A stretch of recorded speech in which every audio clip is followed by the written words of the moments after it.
Good afternoon, good evening. Your Excellencies, Honorable Ministers, Ambassadors, to welcome you all to this virtual platform. Now let us turn to the high-level welcome. I have the pleasure of giving the floor to Madame Michelle Bocos, Director General and Envoy of Multilateral Affairs, to facilitate this session. Madame Bocos, you have the floor, please. Thank you very much, President. Your Excellencies, the World Health Assembly is the biggest event on the global health agenda. Each year, thousands of people, including health ministers and high-profile personalities, converge in Geneva to discuss issues of global importance, ranging from health security to universal health coverage. This year, we are meeting in a virtual platform. Nevertheless, the spirit of togetherness that characterizes the Assembly is still with us. Au nom du Directeur Général, le Dr. In the name of the Director General, Dr. Tedros, it is my honor to welcome world leaders who have been kind enough to agree to participate in this historic de minimis assembly with us. I shall invite the first of our 8 high-level guests to make her statement as the representative of the host country. Your Excellency Simonetta Miriam Samaruga, President of the Swiss Confederation, you have the floor. Monsieur le Président. Thank you, President, Director General, ladies and gentlemen, ministers, Your Excellencies, delegates. The crisis that all the member states of the World Health Organization are currently going through is a major challenge for all of us. Switzerland would like to thank WHO for its commitment, its untiring commitment to tackle the pandemic. Switzerland would also like to express her warmest gratitude towards healthcare workers. They have shown unswerving dedication and courage in every corner of the world. Director General, in these very special, particular circumstances, let me assure you of the full and total support of Switzerland to the World Health Organization. Our commitment to you is based on support for multilateralism, solidarity, and international cooperation. Today, more than ever, these things are absolutely essential, and they need to be strengthened. What they do not need is to be undermined. That's why Switzerland is working to set up a coalition of countries, each of which will represent a region of the world. The purpose of this is to guarantee global universal health security with the WHO at the core of that. We need to overcome what divides and separates us in order to protect our people better. If we are to do that, we need to carry out a thorough analysis of the measures taken in and by different countries in order to strengthen the international health regulations and what we will do in the future. In the past, WHO has been able to learn lessons from the epidemics which the organization has had to deal with. I am convinced that the organization will also be able to carry out a thorough and a critical review of the current crisis in order to improve its future health emergency management. For the moment, however, we must focus on managing this current crisis.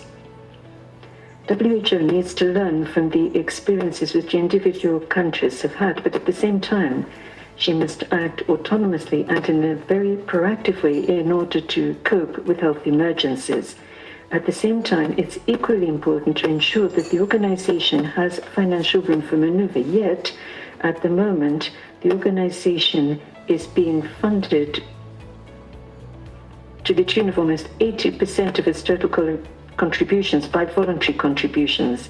I think we have to ask the question, is it reasonable and is it right to demand so much from the organization and yet contribute to it in such a hit-and-miss manner?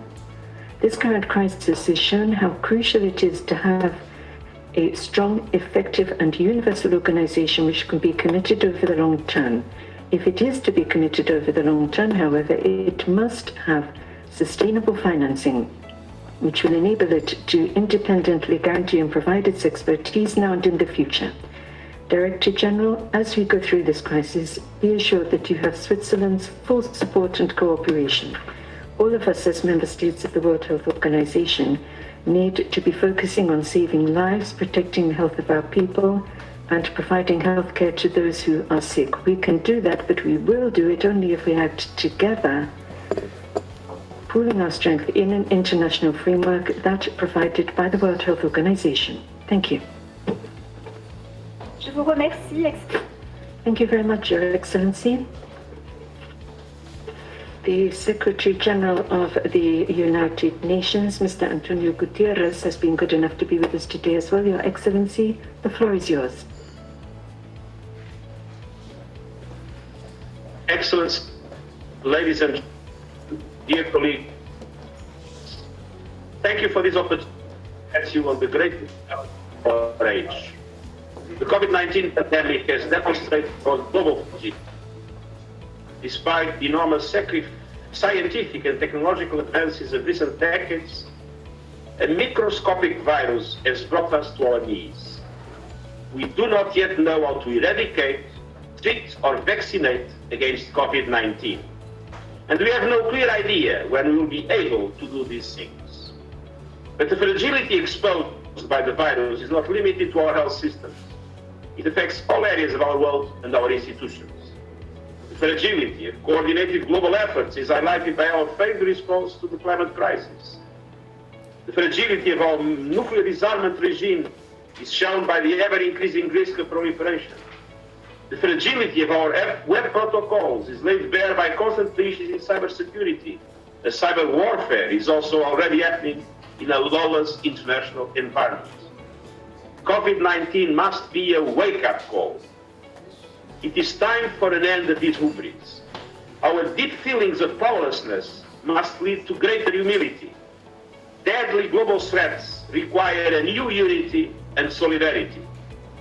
Excellences, Mesdames et Messieurs, Your Excellencies, ladies and gentlemen, dear friends. We've heard a lot of expressions about solidarity, but we haven't seen very much unity in our response to COVID-19. Countries have implemented different strategies, sometimes contradictory strategies, and all of us are now paying the price for that. Many countries ignored the recommendations of the World Health Organization. Consequently, the virus has spread across the world, and it's now heading for developing countries, and there its effects will be even more devastating than in the developed nations. We see an increasing risk of new peaks, new waves of infection. Since the beginning of the pandemic, the United Nations and I have been pleading for a three-stage response. First of all, a complete, full, coordinated, large-scale health response led by the WHO, emphasizing solidarity with developing countries. We need to unite our efforts to assist the most vulnerable countries and strengthen and develop further their health systems. We also have to accompany that with humanitarian measures. There is an increasingly urgent need to invest in the expansion of mental health services as well, so as to tackle the devastating psychological impact of the crisis. We have people who are grieving, who are anxious, who are depressed, who are afraid of the future, and they must be helped. We also need measures to tackle the economic and social effects of the crisis. And here, let me be crystal clear. This is not a choice between responding to the health consequences of the pandemic or responding to its economic and social consequences. We can't divide things like that. If we do not control the spread of the virus, the economy will never recover. So as we're taking health measures, we also need to take direct measures to support households and businesses and help them stay afloat. We need to focus on the most vulnerable, women, children, elderly people, the low-paid, and other vulnerable groups. That's why I have urged G20 to look with urgency at a recovery plan which will be large-scale and which will cover at least 10% of the world's GDP. Developed countries may be able to manage this themselves, but we must give a massive increase in the resources available to support developing countries. I've also urged a strengthening of the support provided through the World Bank Group, the IMF, and other international financial institutions. Thirdly, post-COVID-19 recovery must create fairer, more inclusive, and more egalitarian economies and stronger and more resilient societies. Yes, this pandemic is an absolute tragedy, but our response to it and our reconstruction afterwards needs to put human rights at the center of whatever we do. At the same time, we must take this opportunity to tackle the climate crisis, which is still there, and to fight against inequalities as well as to plug the yawning gaps in our social protection systems. We have an opportunity to rebuild, but to rebuild something better than we had before. By focusing on the most vulnerable, we want to make sure that we have greater inclusivity, more clean energy, stronger social security systems, and all that through expanded and preferably universal health coverage. All that requires a major multilateral effort. I hope that the finding of a vaccine against this coronavirus will be a starting point, but it can only be that. We have a historic opportunity here to step up research and to reduce the inequalities in access to medical treatment and medical care. It is essential that everybody in this world, wherever he or she may be, is able to have access to medical care, and particularly if and when we get a vaccine, to that which will be a global public good. We can do that, we must do that. Tribute to the frontline health workers who are the heroes of this pandemic. From nurses, doctors and midwives to technicians and administrators, millions of healthcare workers are putting themselves in harm's way every day to protect us. We owe them our deepest appreciation and solidarity. The entire United Nations family stands with the thousands of our colleagues of the World Health Organization, the Democratic Republic of the Congo, when I visited last year. It's partly or largely thanks to their efforts in very difficult and dangerous conditions that new infections have been contained, and we are counting down to the end of the Ebola outbreak. The WHO is irreplaceable. It needs enhanced resources, particularly to provide support to developing countries, which must be our greatest concern. We are as strong as the weakest health systems. Protecting the developing world is not a matter of charity or generosity, but a question of enlightened self-interest. The global north cannot defeat COVID-19 unless the global south defeats it at the same time. As I said last month, and I quote, "Once we have finally turned the page on this epidemic, there must be a time to look back fully to understand how such a disease emerged and spread its devastation so quickly across the globe, and how all those involved reacted to the crisis. The lessons learned will be essential to effectively address similar challenges as they may arise in the future.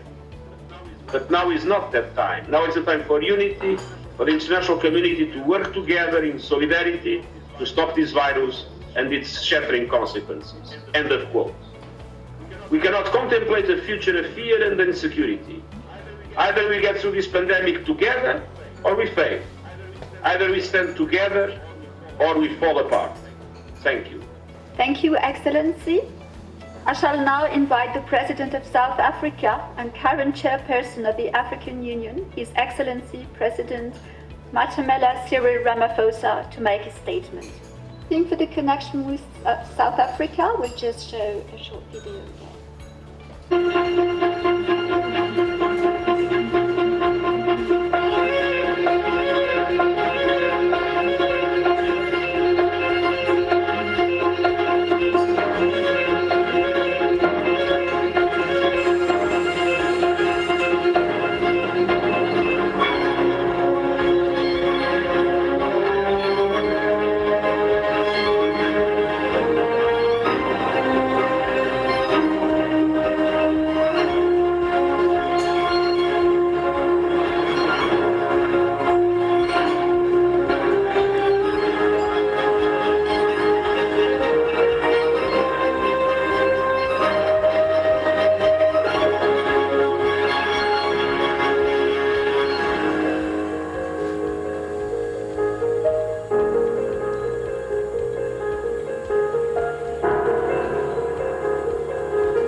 have a problem of connection with South Africa, so we are re-establishing the connection with South Africa. In the meantime, I welcome to speak next His Excellency President Xi Jinping, President of the People's Republic of China. Excellency, you have the floor. President of the World Health Assembly, Director General of the World Health Organization, dear delegates. To begin with, I wish to say that it is of significant importance for this World Health Assembly to be held at such a critical moment as the human race battles this novel coronavirus. While we are facing is the most serious global public health emergency since the end of the Second World War, catching the world by surprise, COVID-19 has hit over 210 countries and regions, affected more than 7 billion people around the world, and claimed over 300,000 precious lives. I mourn for every life lost and express condolence to the bereaved families. The history of human civilization is one of fighting diseases and tiding over disasters. The virus does not respect borders, nor is race or nationality relevant in the face of the disease. Confronted by the ravages of COVID-19, the international community has not flinched. The people of all countries have tackled the virus head-on. Around the world, people have looked out for each other and pulled together as one. With love and compassion, we have forged extraordinary synergy in the fight against COVID-19. In China, after making painstaking efforts and enormous sacrifice, we have turned the tide on the virus and protected the life and health of our people. All along, we have acted with openness, transparency, and responsibility. We have provided information to the WHO and relevant countries in the most timely fashion. We have released the genome sequence at the earliest possible time. We have shared control and treatment experience with the world without reservation. We have done everything in our power to support and assist countries in need. Mr. President, even as we meet, the virus is still raging, and more must be done to bring it under control. To this end, I want to make the following proposals. First, we must do everything we can for COVID-19 control and treatment. This is the most urgent task. We must always put the people first, for nothing in the world is more precious than people's lives. We need to deploy medical expertise and critical supplies to places where they are needed the most. We need to take a strong step in such key areas as prevention, quarantine, detection, treatment, and tracing. We need to move as fast as we can to curb the global spread of the virus and do our best to stem cross-border transmission.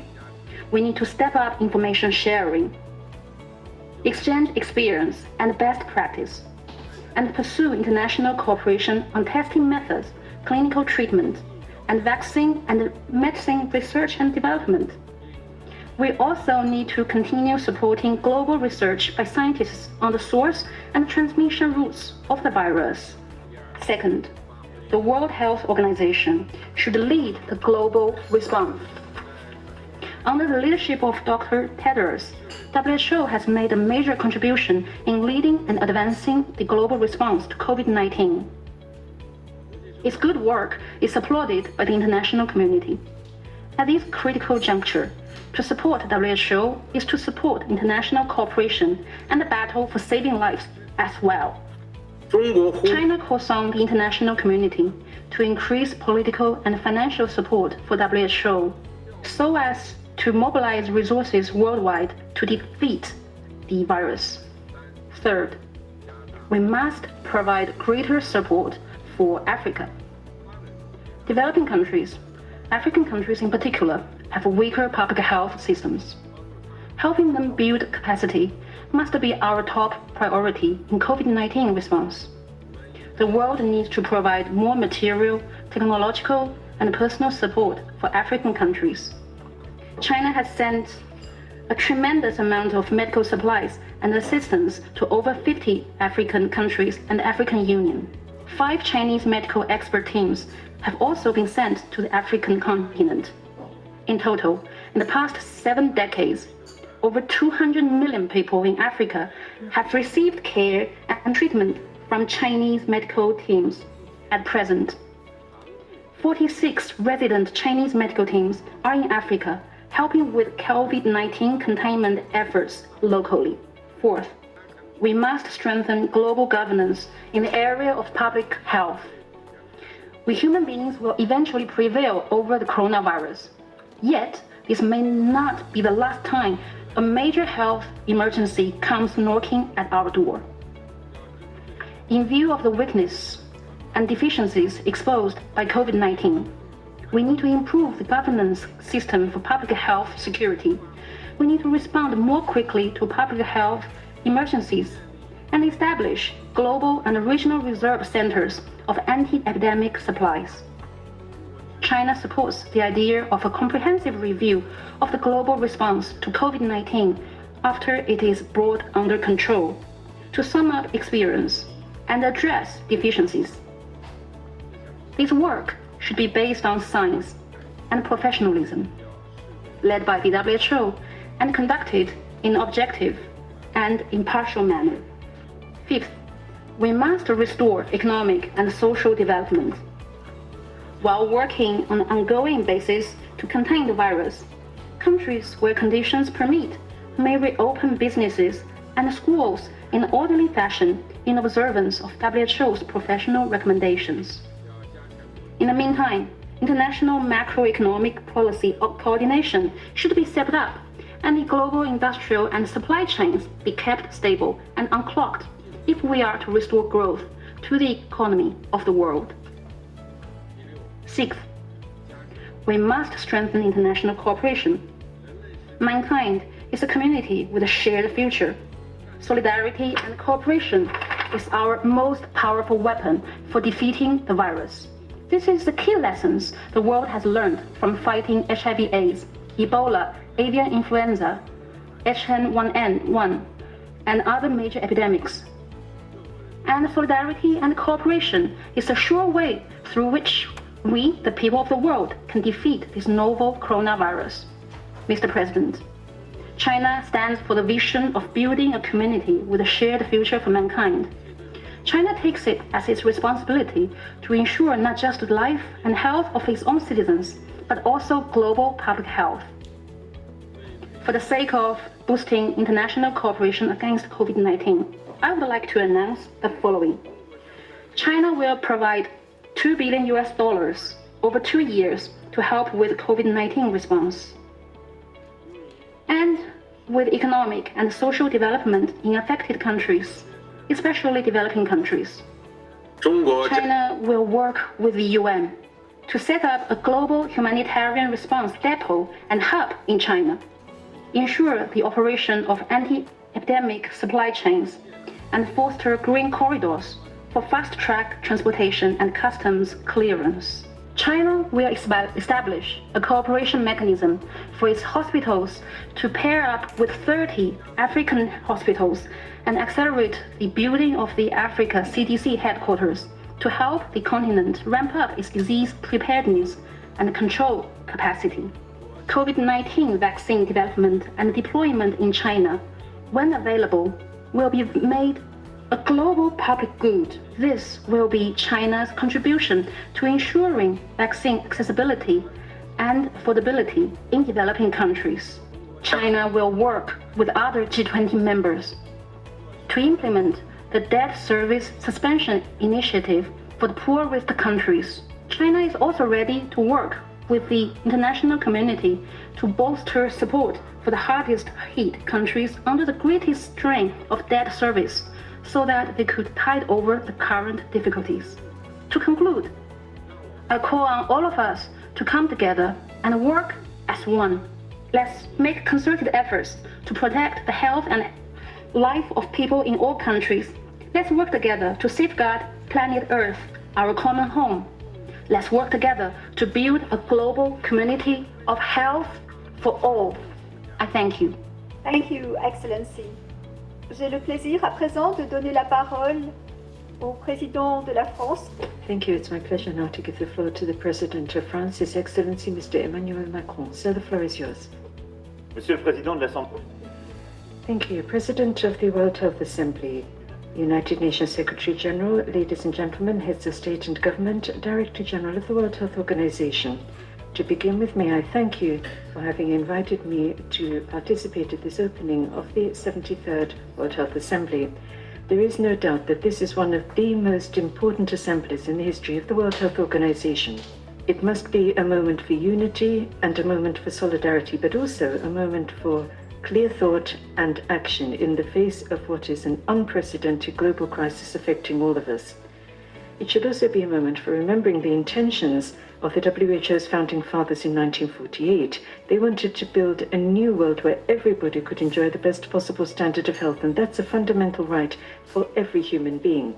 We should also remember the progress that we've made together with WHO towards achieving that goal.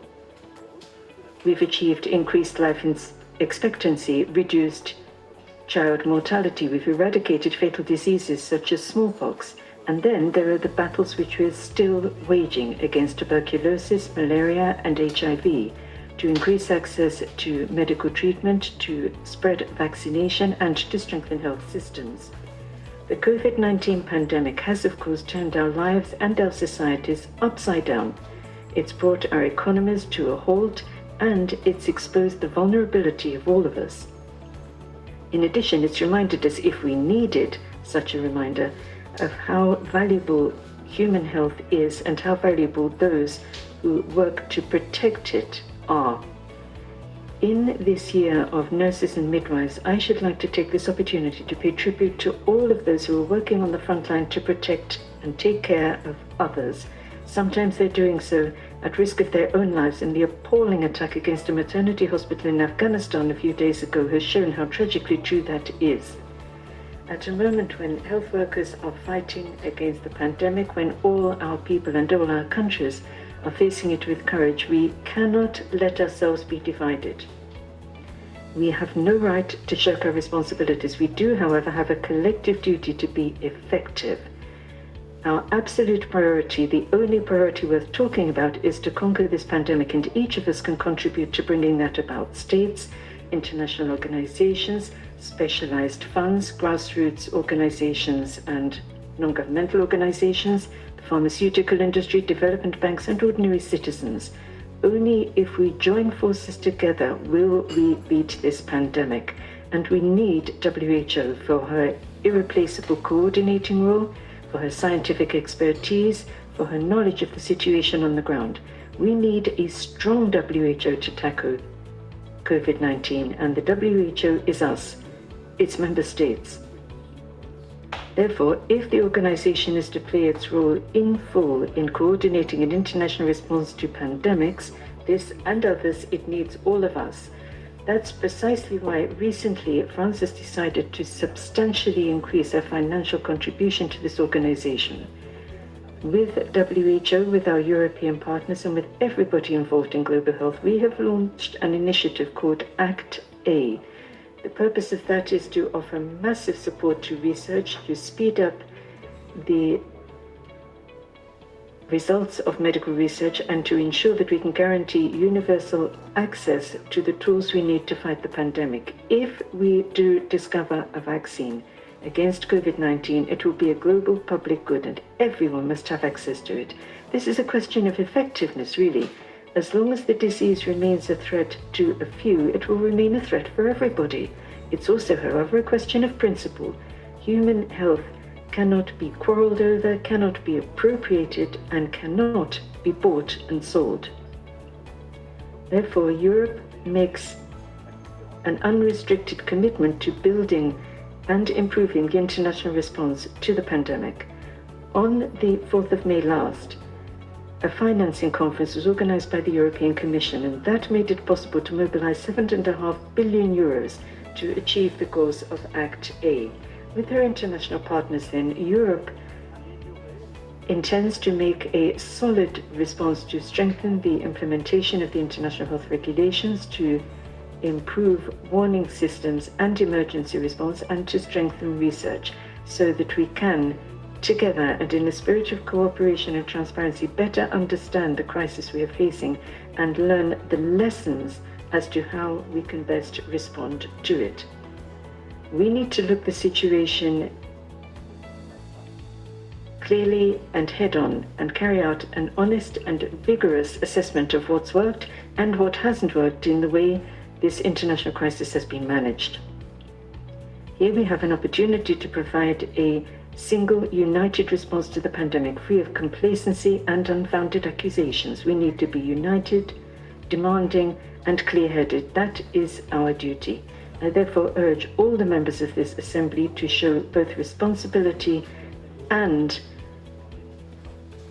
action. And I do this in the name of what led to the creation of this organization and in the name of a fundamental right of all mankind, the right to hope. Thank you. Thank you very much, President. To now invite the President of the Republic of Korea, His Excellency President Moon Jae-in. You have the floor, Excellency.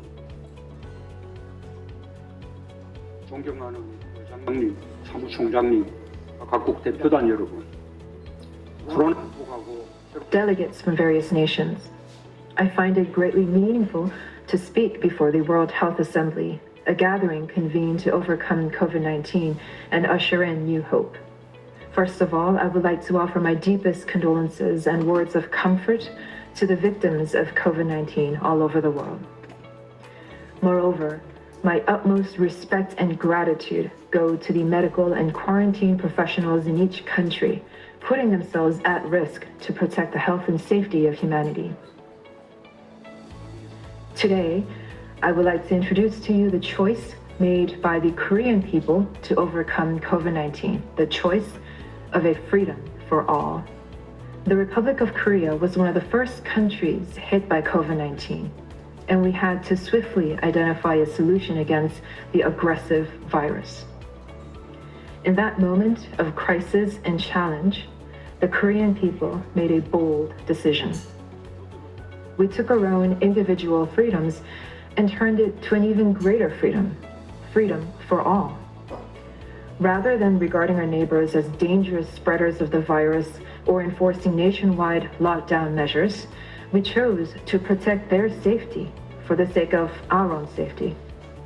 In order to uphold free movement and keep the economy going, the Korean people chose to wear masks and participate actively in social distancing. Even in the face of this social distancing, however, we grew closer and our hearts fonder. Healthcare workers gave their all through volunteer service, while citizens encouraged them through various acts of sharing. In the recent nationwide general elections, despite the rigorous quarantine procedures in place, over 29 million Korean voters went to the ballots. As a result, we had a true celebration of democracy, all without a single new infection, with an even higher voter turnout than usual. This idea of protecting our neighbors developed further to include the neighbors beyond our borders. We kept our borders open and maintained our ties of exchange, while also providing diagnostic kits, face masks, and other supplies as much as we could. The Korean people displayed the highest form of civic virtues to practice the spirit of freedom for all and voluntarily participated in quarantine efforts. This was what really enabled the three main principles of openness, transparency, and democracy to flourish. The government also supported the people's efforts with swift, widespread testing and creative approaches. The Republic of Korea, however, has not yet achieved complete victory over this virus. We have transitioned from social distancing to routine distancing and are working to balance our daily lives with ongoing quarantine efforts, and yet we are still seeing instances of sporadic cluster infections. Moreover, the ongoing global pandemic still poses grave threats. If we do not come up with a viable treatment option or a vaccine, a new wave of infections could break out once again. However, one thing is absolutely clear. sharing information, and cooperating with one another demonstrate a power that no virus will ever have, a power that only humans possess. COVID-19 is threatening our freedoms, a universal virtue of all humankind, but it is solidarity and cooperation based on such freedoms that will prove to be the strongest weapon we have to triumph over COVID-19. Honorable Chair, distinguished delegates, based on the spirit of a greater freedom for all, I would like to make 3 proposals for overcoming the current crisis and preparing for its aftermath. First, we must expand our humanitarian assistance for countries with vulnerable healthcare systems and share our quarantine experiences. Until the day everyone is free from COVID-19, we must work together and leave no one behind. This year, the Republic of Korea is planning to provide humanitarian assistance worth $100 million. Our response to the crisis, our immigration policies, and other such experiences and data we have accumulated during this outbreak will be continuously shared with the international community. To safeguard the health of all humanity, we will continue to work closely with the WHO. Second, in order to develop vaccines and treatments, we must cooperate beyond our borders. Furthermore, such vaccines and treatments are public goods that must be distributed equitably to the whole world. The Republic of Korea fully supports the efforts of the WHO to develop vaccines and treatments. The Republic of Korea is also working with Gavi, the Global Fund, UNITAID, and the International Vaccine Institute as a donor country. And this year, we will begin contributing to CEPI, the Coalition for Epidemic Preparedness Innovations. Third, we must update the WHO international health regulations and other relevant norms and augment them with binding legal force. A novel infectious disease could emerge at any time, and we must be able to respond more quickly and effectively.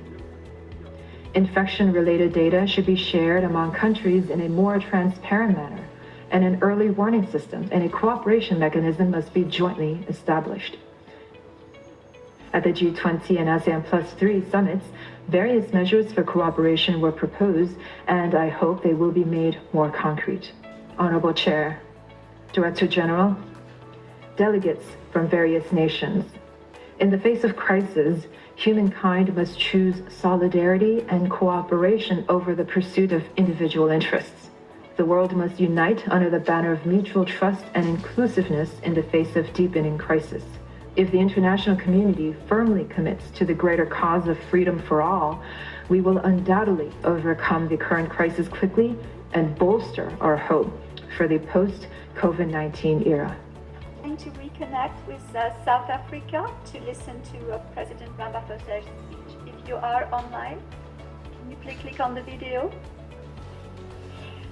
I think we still have connection problems, so I will ask our next guest. Our next guest speaker is no stranger to the Health Assembly. Please join me to welcome the Chancellor of the Federal Republic of Germany, Angela Merkel. Your Excellency, you have the floor. Sehr geehrter Herr Generaldirektor Tedros, Exzellenzen, sehr geehrter Director General Dr. Tedros, ladies and gentlemen, we are experiencing a global crisis with hundreds of thousands of people who have been infected and affected with social and economic consequences that show that virtually no country has been spared by this pandemic. So no country can solve this problem alone. We must work together. So I'd like to thank you all for participating in this World Health Assembly to try and find a solution together. What could help us is that the 2014 Ebola epidemic helped us to strengthen systems within the WHO. The G7 and G20 have also chosen healthcare as a priority topic, and at the last year's World Health Assembly, we adopted to work for health and well-being.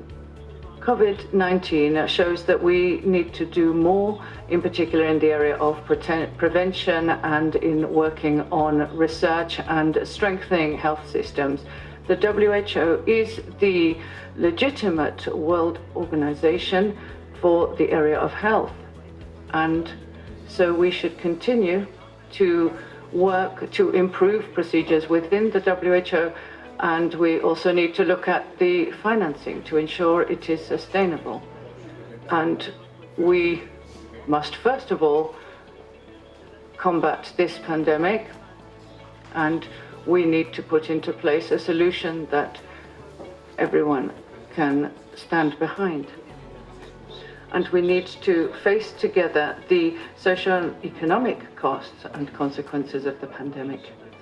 I am convinced that we will be able to overcome this pandemic when we work together, and that will help us to achieve this more rapidly. So I'd like to thank all those who contribute to global well-being. Thank you. I have the pleasure to welcome the Prime Minister of Barbados, Her Excellency Mayor Armand Motley. You have the floor, Excellency. Good afternoon, Mr. President and distinguished delegates. Today I join with the defenders of democracy across the Caribbean Community region, the wider Americas, and indeed the small island developing states of the world, who recognize the importance of fearless, robust leadership. I speak to you from this region of the Caribbean, CARICOM as we're known, a region that is characterized by developing health systems that suffer from the same vulnerabilities as many of our countries. Low numbers of ICU beds per capita, few intensivist doctors and critical care nurses, few ventilators per capita. And regrettably, our people have a higher rate of NCDs and obesity than we would like. We have watched how COVID has decimated rich and powerful nations with strong curative care systems, killing their people, overrunning their healthcare systems, and halting business.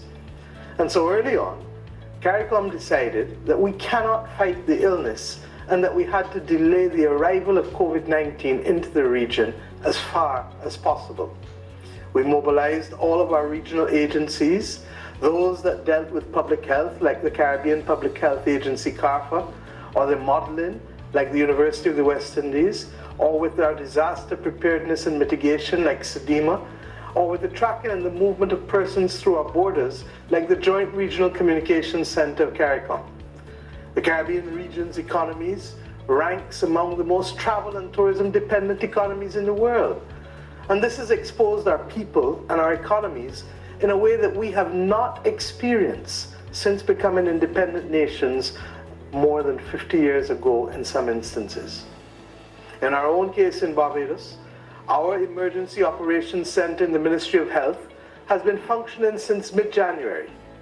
We organized our health systems to improve access to the health service for COVID-19 patients, while at the same time reducing the risk of exposure for the most vulnerable populations through reduced movement from as early as February of this year. We repurposed an abandoned naval base into a facility for COVID patients. This expanded our access to critical care beds by over 300%. Fortunately, our investment in and our preparedness of our public health officials over the decades has permitted us to do the type of public health surveillance to detect cases, trace and quarantine contacts, isolate and treat the ill. You will forgive me if I use this opportunity to salute the public health pioneers of the Caribbean over the last 7 decades. They have been true heroes to our people. Our CARICOM heads of government adopted a whole of government and a whole of society approach. In addition, we reached to our Caribbean neighbor Cuba and received hundreds of doctors and nurses to help us. I take this opportunity to thank our brothers and sisters in Cuba and the government of the Republic of Cuba in particular for its unswerving assistance during this pandemic. It has been palpable and clear to all of our population. So, our CARICOM family banded together to lock down and ride out this first wave. And it has been a long and treacherous wave. The closing of our borders and the trebling of unemployment and the reduction of our government revenues by half have created grave challenges for many of us. Similarly, the psyche of people in our hemisphere has been disturbed. For the majority of persons under the age of 70 in the Caribbean, many of whom have never had to confront grave challenges, the world appears to be on autopilot. They wonder who is in control and where is the leadership? Where is the global cooperation that they so expected? And for too many of our citizens globally, life has become a game of roulette, betting on numbers and colors and ignoring the science that needs to underpin our actions. Nations, rich and poor, are seeking inspiration. This is a crisis, therefore, that strikes not only at the heart of our humanity, but also at the organization of our human societies. It is a crisis that calls for global leadership that will allow us to rebuild our humanity, our environment, and the equity so badly needed in our societies and our economies. COVID has brought many of us closer than we have ever been with each other. It has equally cast a brighter light on the inequities in our society, but then it has also allowed the earth to breathe yet again. It is why we have contended that nothing short of coordinated global leadership, not just of governments, but also from people of influence, whether from the religious or faith-based organizations or in other areas of the society, that they ought to be involved. We need a global leadership initiative that is rooted in moral leadership, more so than ever. Moral leadership that recognizes that 75 years after the United Nations was formed, it is not good enough for us to accept that people or countries can fall through the cracks.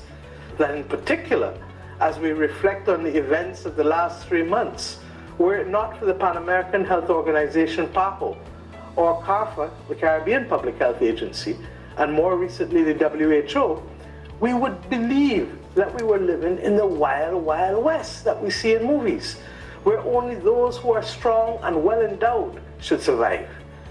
It is the intervening hand of these agencies that I just mentioned that has sought to move us as a region closer to a level playing field. But my friends, there is still much work to be done. Moral leadership that will finally recognize that the use of historic per capita income to determine access to concessional funds or grant funds, or indeed, as I mentioned earlier, to determine fair access to the procurement of goods is unacceptable.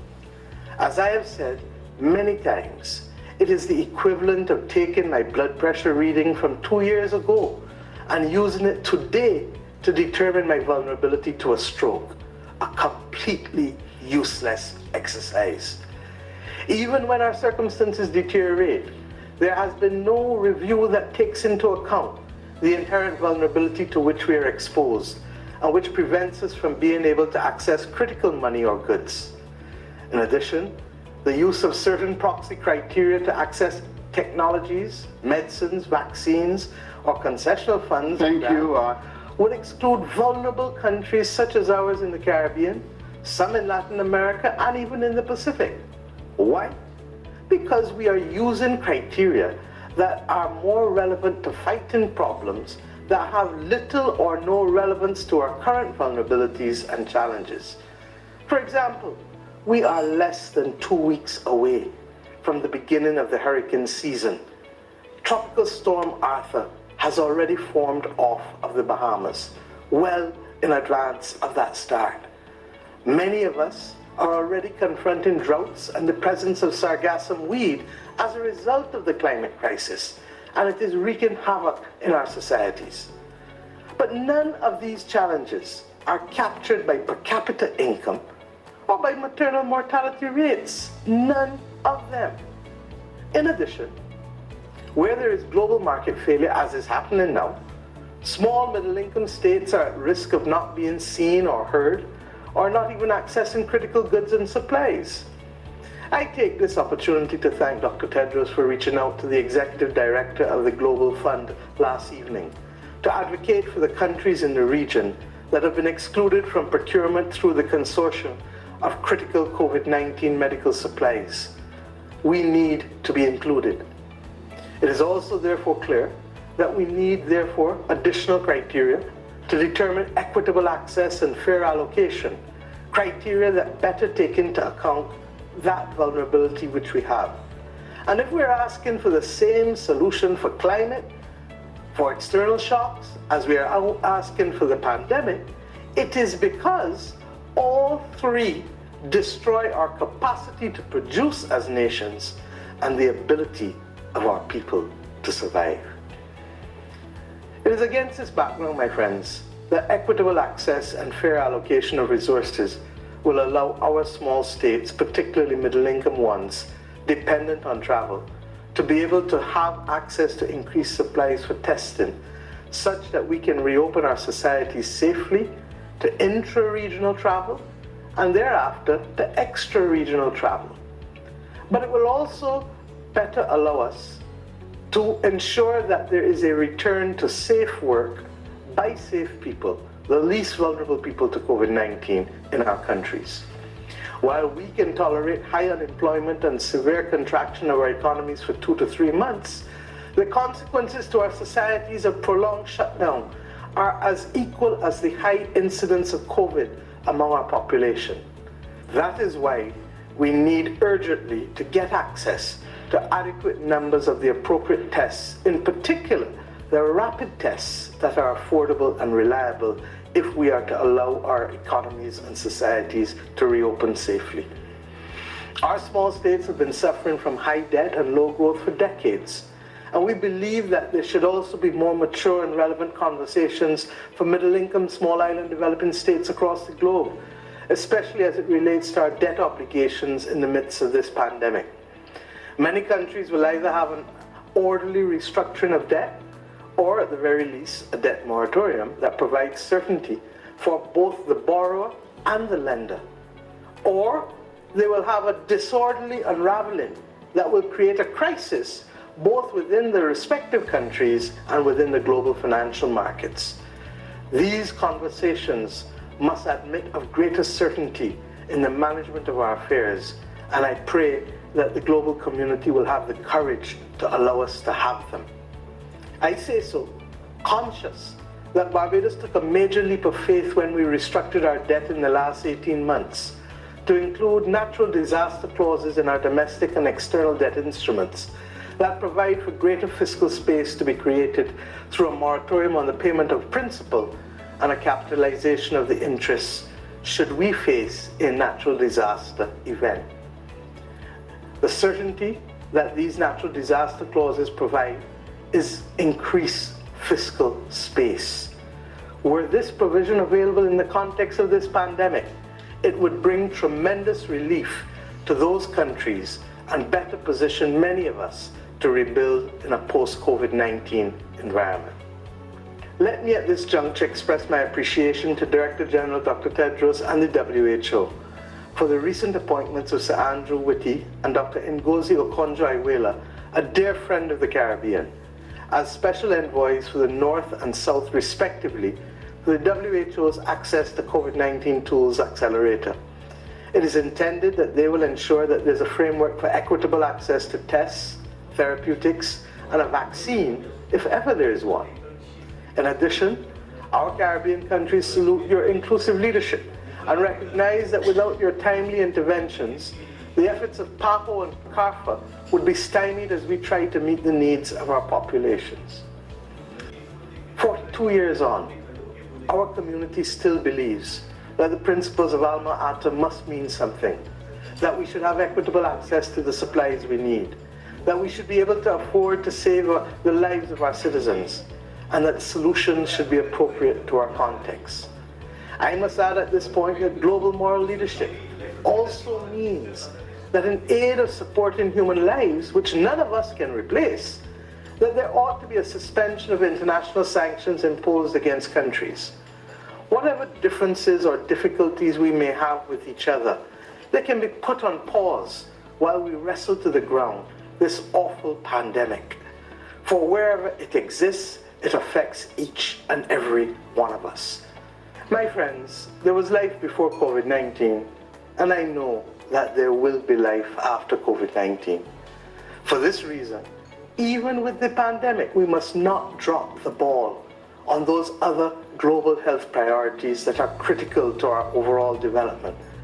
I refer specifically to the chronic NCDs, the silent killers of diabetes and cardiovascular disease, hypertension.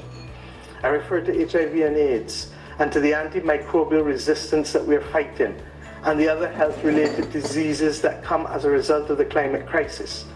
For our populations, these challenges remain real and continue to be a silent but real and present danger.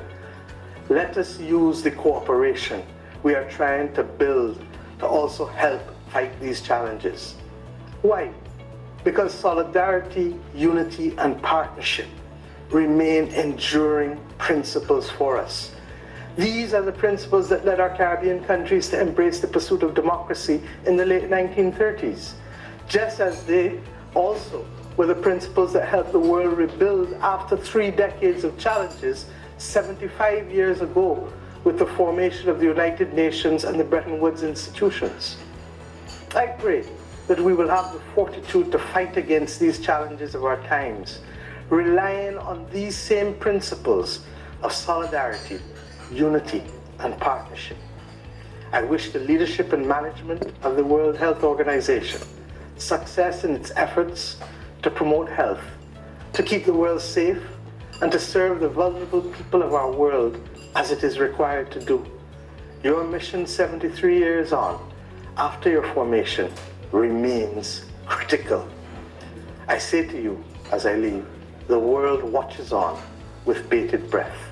We wish you all of the very best as you deliberate over these 2 days, for so much depends on it. Thank you. Thank you, Excellency. We come back now to South Africa, and I invite the President of South Africa, current Chairperson of the African Union, His Excellency President Matamela Cyril Ramaphosa, to make a statement.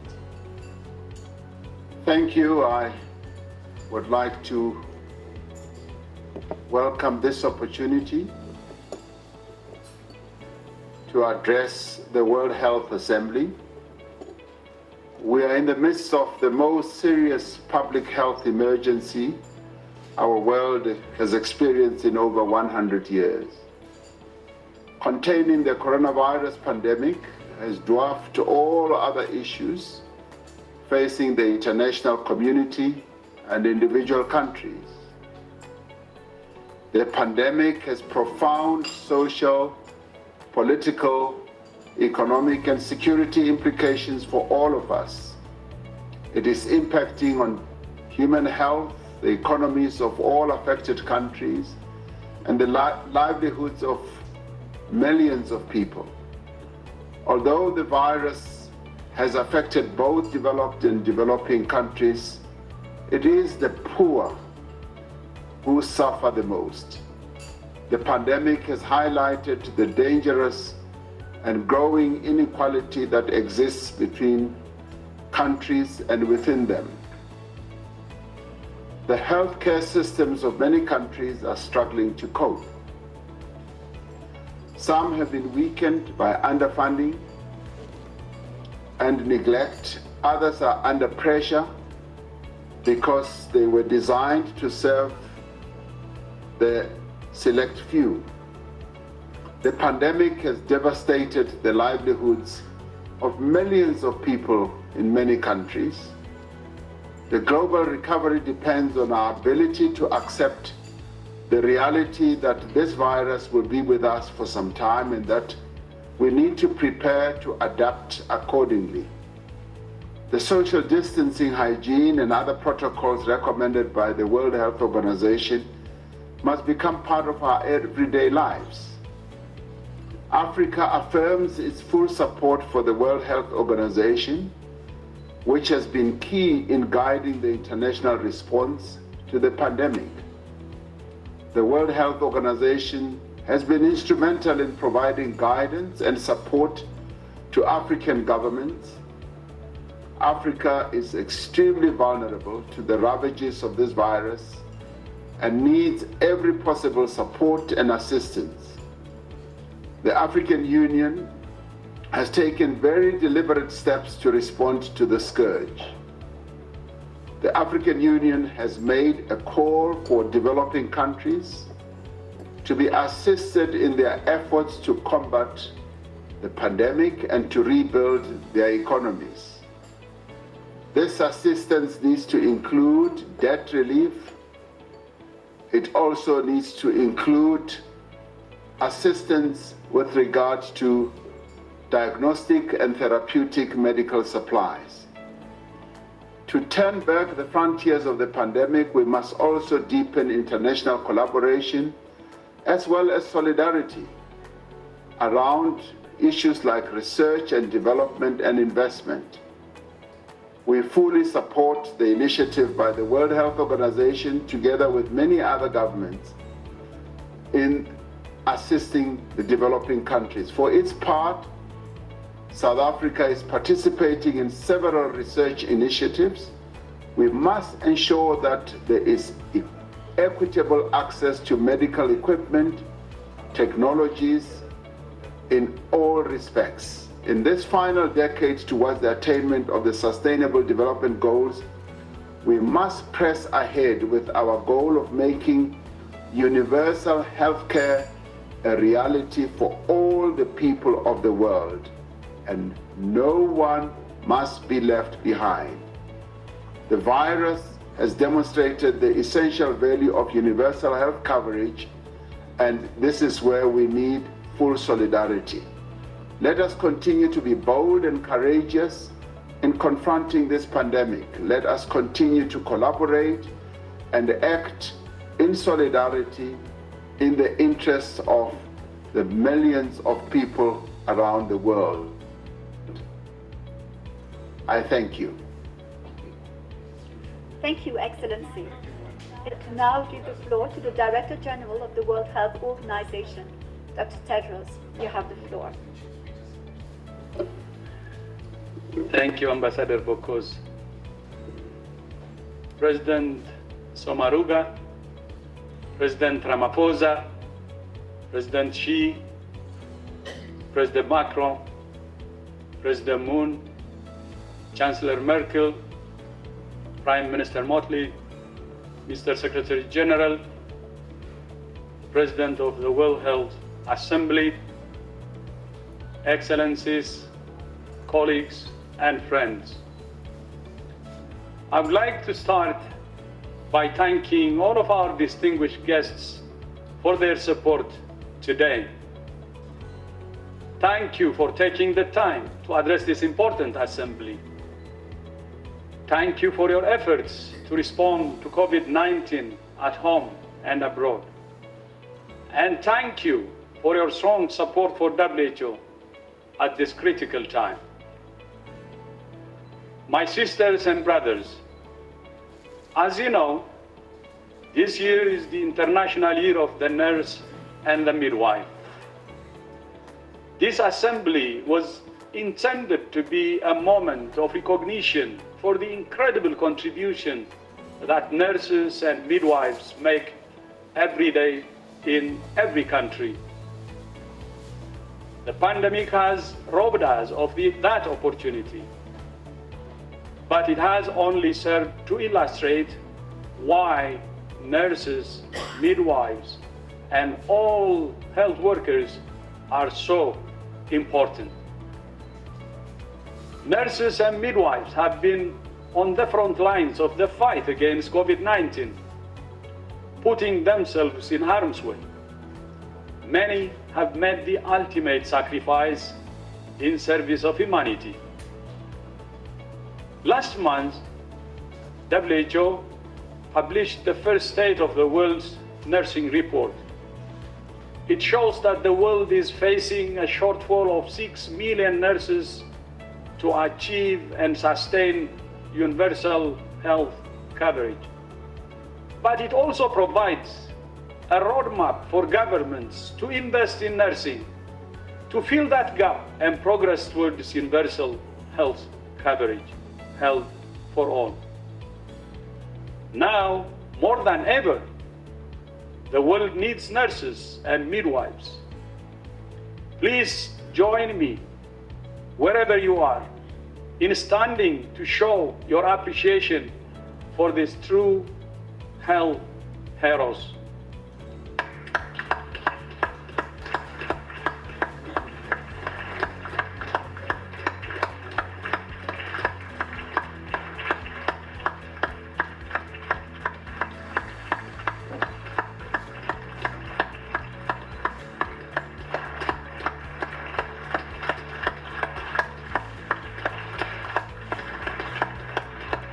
Thank you. Thank you. We have come together as the nations of the world to confront the defining health crisis of our time. We come in grief for those we have lost. We come with concern for those still fighting for their lives. We come with determination to triumph over this common threat. And we come with hope for the future. The world has confronted several pandemics before. This is the first caused by a coronavirus. This is a dangerous enemy with a dangerous combination of features. This virus is efficient, fast, and fatal. It can operate in the dark, spread silently if we're not paying attention, then suddenly explodes if we're not ready, and moves like a bushfire. We have seen the same pattern repeated in cities and countries the world over. We must treat this virus with the respect and attention it deserves. More than 4.5 million cases of COVID-19 have now been reported to WHO, and more than 300,000 people have lost their lives. But numbers don't even begin to tell the story of this pandemic. Each loss of life leaves a scar for families, communities, and nations. The health impacts of the pandemic extend far beyond sickness and death caused by the virus itself. The disruption to health systems threatens to unwind decades of progress against maternal and child mortality, HIV, malaria, tuberculosis, non-communicable diseases, mental health, polio, and many other of the most urgent health threats. And yet, this is so much more than a health crisis. Lives and livelihoods have been lost or upended. Hundreds of millions of people have lost their jobs. Fear and uncertainty abound. The global economy is headed for its sharpest contraction since the Great Depression. The pandemic has brought out the best and worst of humanity: fortitude and fear, solidarity and suspicion, rapport and recrimination. This contagion exposes the fault lines, inequalities, injustices, and contradictions of our modern world. It has highlighted our strengths and our vulnerabilities. Science has been hailed and scorned. Nations have come together as never before, and geopolitical divisions have been thrown into sharp relief. We have seen what's possible with cooperation and what risk without it.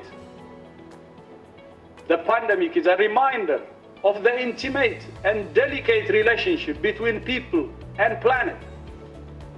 Any efforts to make our world safer are doomed to fail unless they address the critical interface between people and pathogens and the existential threat of climate change that's making our Earth less habitable. For all the economic, military, and technological might of nations, we have been humbled by this very small microbe. If this virus is teaching us anything, it's humility. time for humility. 6 months ago, it would have been inconceivable to most that the world's biggest cities would fall early quiet, that shops, restaurants, schools, and workplaces would be closed, that global travel would grind to a standstill, that simply shaking hands could be life-threatening. Terms once used only by epidemiologists like reproduction number, physical distancing, and contact tracing have become common parlance. In less than 5 months, the pandemic has encircled the globe. All countries have faced challenges in coming to grips with this virus, rich and poor, large and small. Low-income countries, small island developing states, and those suffering from violence and conflict are trying to confront this threat in the most challenging of circumstances. How do you practice physical distancing when you live in crowded conditions? How do you stay at home when you have to work to feed your family? How do you practice hand hygiene when you lack clean water? Some countries are succeeding in preventing widespread community transmission. Some have issued stay-at-home orders and imposed severe social restrictions to suppress community transmission.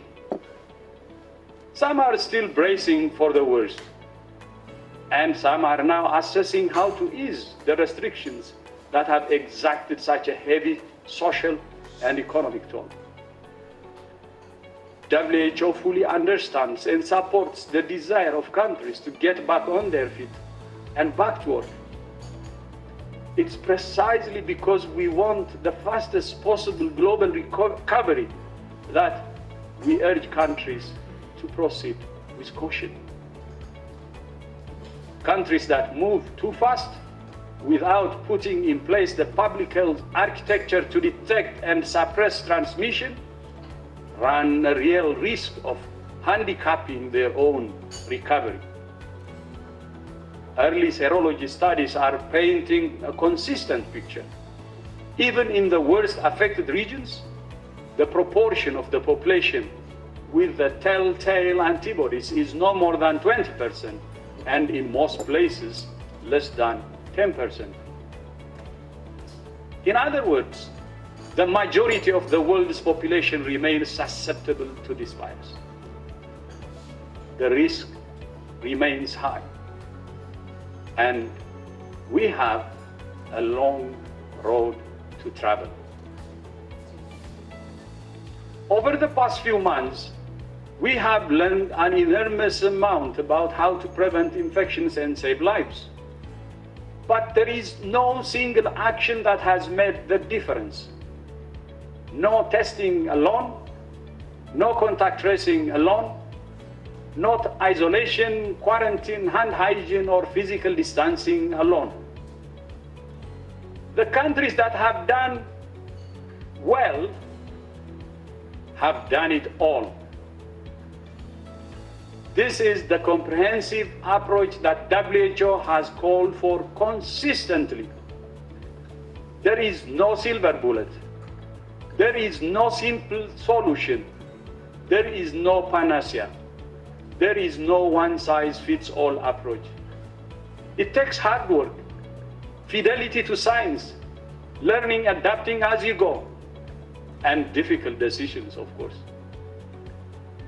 But there are many common components that must be part of every national strategy.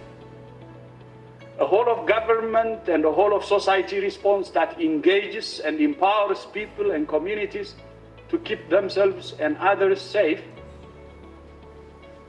The commitment and capacity to find, isolate, test, and care for every case and trace and quarantine every contact, and special attention to vulnerable groups like people living in nursing homes, refugee camps, prisons, and detention centers.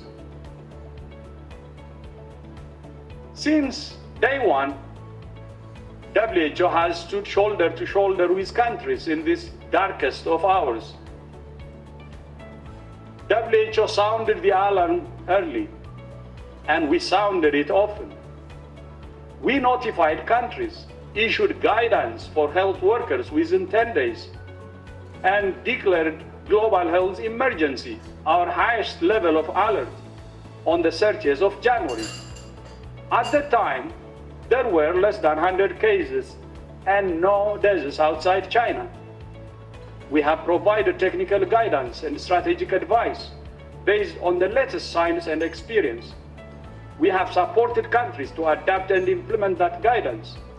We have shipped diagnostics, personal protective equipment, oxygen, and other medical supplies to more than 120 countries.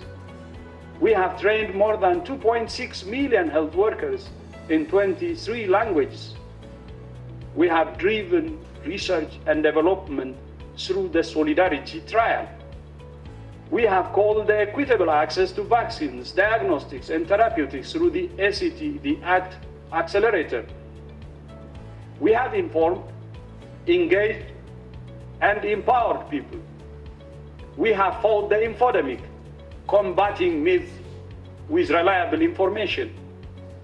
And we have called consistently for the two essential ingredients for conquering this virus: national unity and global solidarity. We all have lessons to learn from the pandemic. Every country and every organization must examine its response and learn from its experience. WHO is committed to transparency, accountability, and continuous improvement. For us, change is a constant. In fact, the existing independent accountability mechanisms are already in operation since the pandemic started. The Independent Oversight Advisory Committee has today published its first report on the pandemic, with several recommendations for both the Secretariat and Member States. In that spirit, we welcome the proposed resolution before this Assembly, which calls for a stepwise process of impartial, independent, and comprehensive evaluation. To be truly comprehensive, such an evaluation must encompass the entirety of the response by all actors in good faith. So, I will initiate an independent evaluation at the earliest appropriate moment to review experience gained and lessons learned, and to make recommendations to improve national and global pandemic preparedness and response. But one thing is abundantly clear: the world must never be the same. We do not need a review to tell us that we must all do everything in our power to ensure this never happens again. Whatever lessons there are to learn from this pandemic, the greatest failing would be to not learn from them and to leave the world in the same vulnerable state it was before. If there is anything positive to come from this pandemic, it must be a safer and more resilient world. This is not a new message. Reviews after SARS, the H1N1 pandemic, and the West African Ebola epidemic highlighted shortcomings in global health security and made numerous recommendations for countries to address those gaps. Some were implemented, others went unheeded.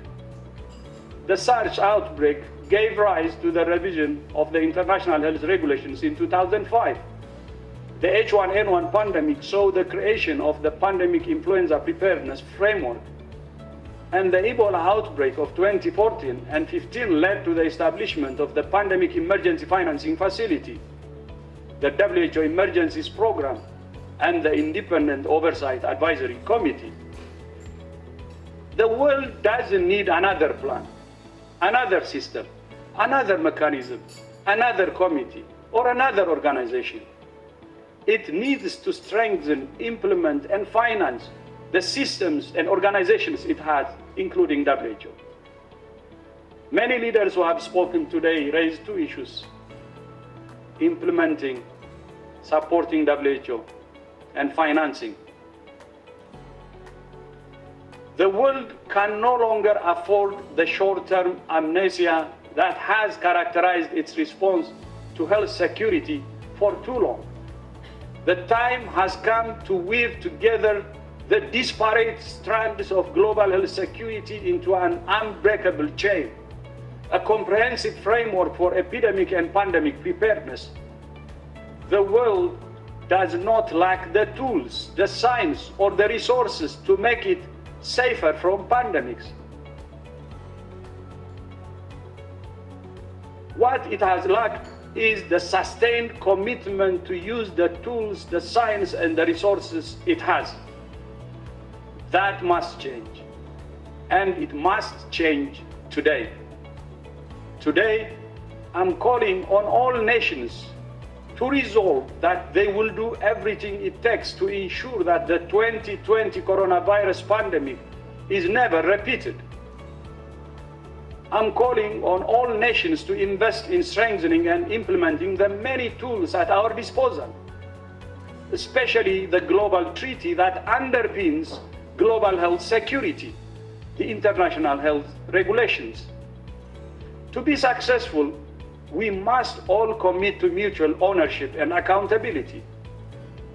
One way to do that, proposed by the Africa Group last year, is through a system of universal periodic review, in which countries agree to a regular and transparent review of each nation's preparedness.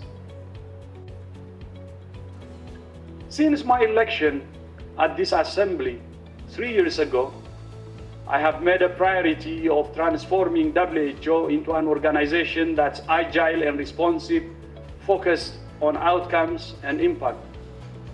2 years ago, I presented, and this assembly approved, the cornerstone of our transformation, WHO's 13th General Program of Work.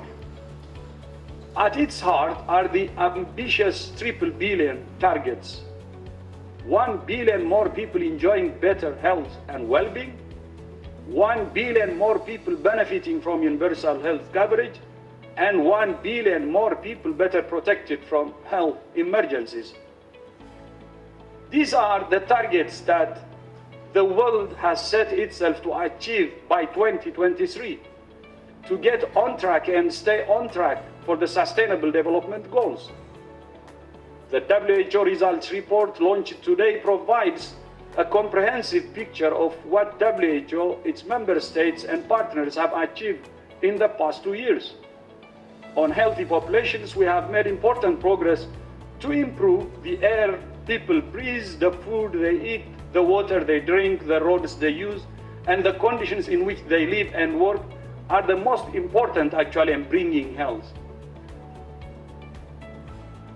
On universal health coverage, the world came together last year to endorse the political declaration on WHA, an unprecedented commitment to the ideal of health for all. We have expanded access to prevention, testing, and treatment for HIV, TB, malaria, hepatitis C, hypertension, diabetes, cancer, and more. And to keep the world safe, WHO has investigated, when necessary, responded to more than 900 events in 141 countries. That includes coordinating a huge and complex response to the Ebola outbreak in the Democratic Republic of the Congo, complicated by violence, a mobile population, and a weak health system. All of these efforts have been supported by an increased focus on science, evidence, and data. In the coming year, we will launch the WHO Academy to provide training for millions more health workers around the world. And the WHO Foundation will be launched in the next few weeks to broaden WHO's donor base I am proud of the progress WHO has made in this and many other areas. However, much work remains to be done. Even before COVID-19, the world was off track for the SDGs. The pandemic threatens to set us back even further. It exploits and exacerbates existing gaps in gender equality, poverty, hunger, and more. Already we have seen the impact of the pandemic on immunization campaigns and many other essential health services. But the challenges we face cannot be an excuse to abandon hope of achieving the triple billion targets or the SDGs. On the contrary, they must serve as motivation to redouble our efforts and to work aggressively in pursuit of the healthier, safer, fairer world we all want. Although COVID-19 is rightly the focus of the world's attention now, we must not lose focus on sustaining and accelerating other initiatives that have saved millions of lives in recent years, like the work of Gavi, the Vaccine Alliance. Over the past 20 years, Gavi has supported countries to vaccinate 760 million children, preventing more than 13 million deaths. Gavi has set an ambitious goal to immunize 300 million more children with 18 vaccines by 2025. We call on the global community to support Gavi's upcoming replenishment, hosted by the United Kingdom, to ensure it is fully funded for this life-saving work. Last week, my friend Dr. Suit from Thailand sent me a message. This is what he said. Actually, COVID has demonstrated how WHO's triple billion goals are interconnected. Universal health coverage plays big roles in the COVID response in many countries, and healthy lives mean less deaths from COVID. I couldn't agree more. COVID-19 is not just a global health emergency. It is a vivid demonstration of the fact that there is no health security without resilient health systems, or without addressing the social, economic, commercial, and environmental determinants of health. More than ever, the pandemic illustrates why investing in health must be at the center of development. I will repeat this. More than ever, the pandemic illustrates why investing in health must be at the center of development. We're learning the hard way that health is not a luxury. It is a necessity. It is a necessity. Health is not a reward for development. It is a prerequisite. Health is not a cost. It's an investment. Health is a pathway to security, prosperity, and peace. My brothers and sisters, 40 years ago, the nations of the world came together under the banner of WHO to rid the world of smallpox. They showed that when solidarity triumphs over ideology, anything is possible. The COVID-19 pandemic is posing a similar threat, not just to human health, but to the human spirit. We have a long road ahead in our struggle against this virus.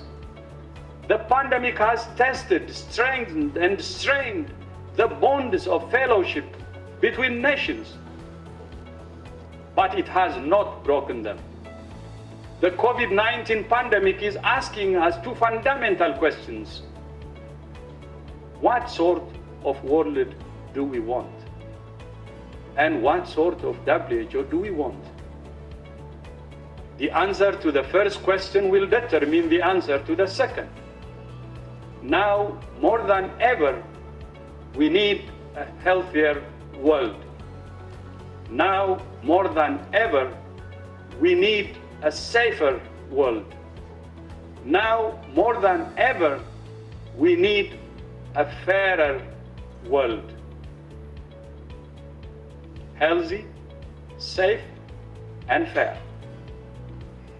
And now, more than ever, we need a stronger WHO. There is no other way forward but together. I thank you. Thank you so much.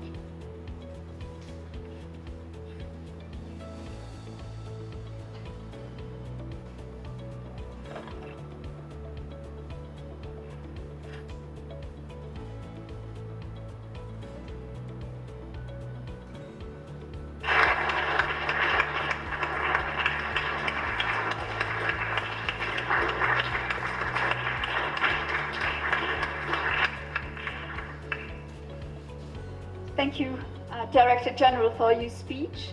This concludes the high-level welcome, and I now hand over the floor to the 72nd WHA's President. President, you have the floor.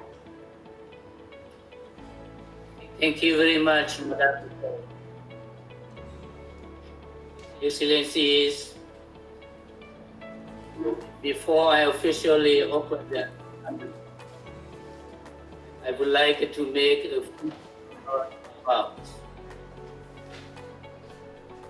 As the world fights the COVID-19 pandemic, the Secretary General of the UN, His Excellency Mr. Guterres, just said, now is the time for unity.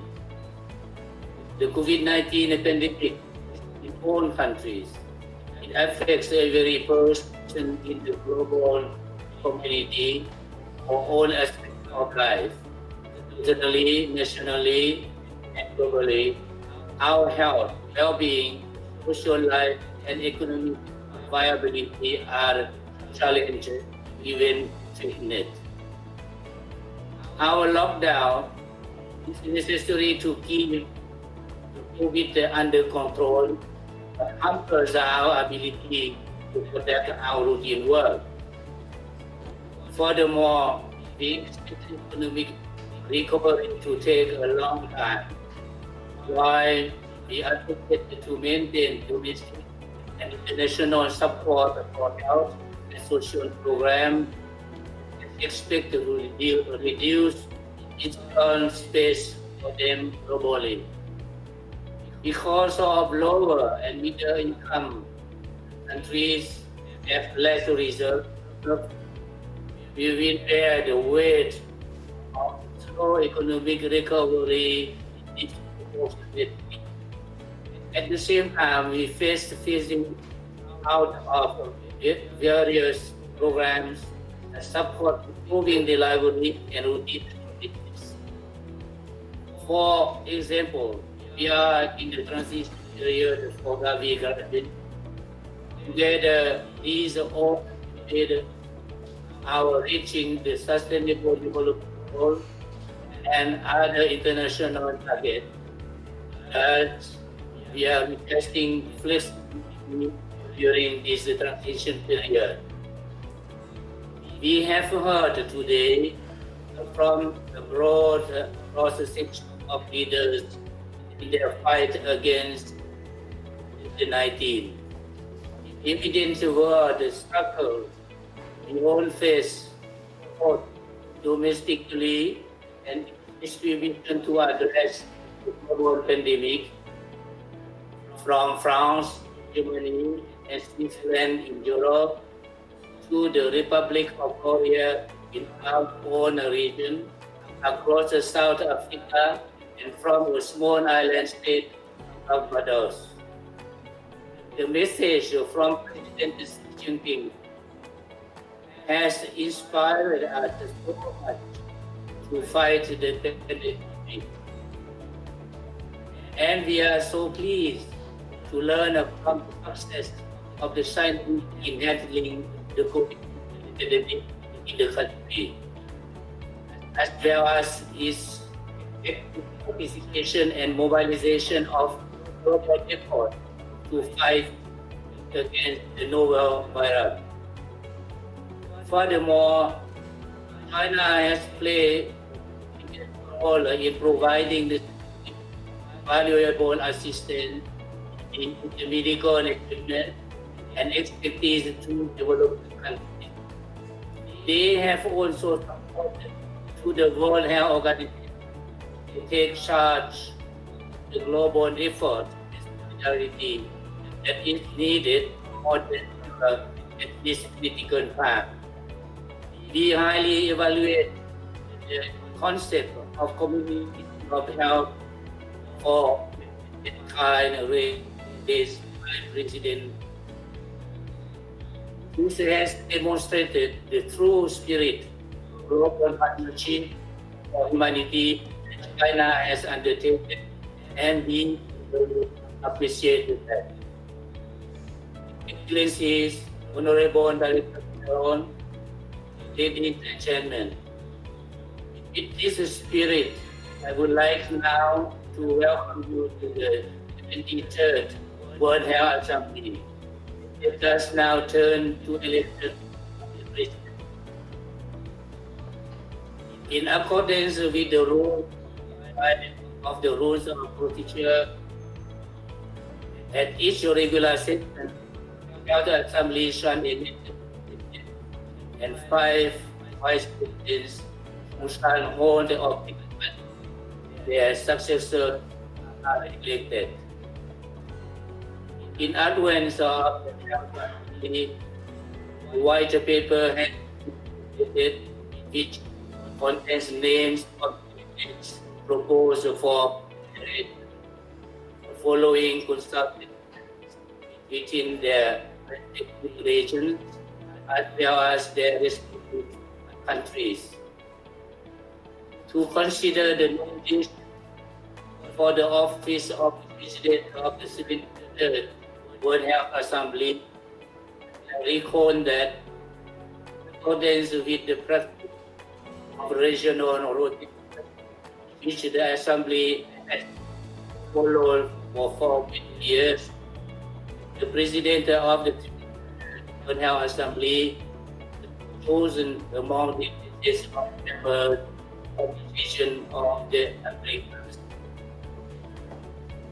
I understand that personally, this been permanent representative of Bahamas of this Geneva is proposed for this of President Third World Health Assembly.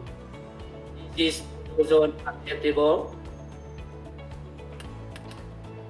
In the absence of any, and it appears that there are no other, I suggest accordance with the rule of the rules of procedure that the Assembly approve the nomination and President by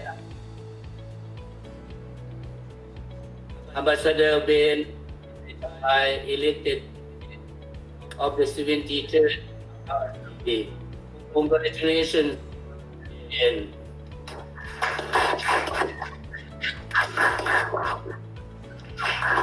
Thank you.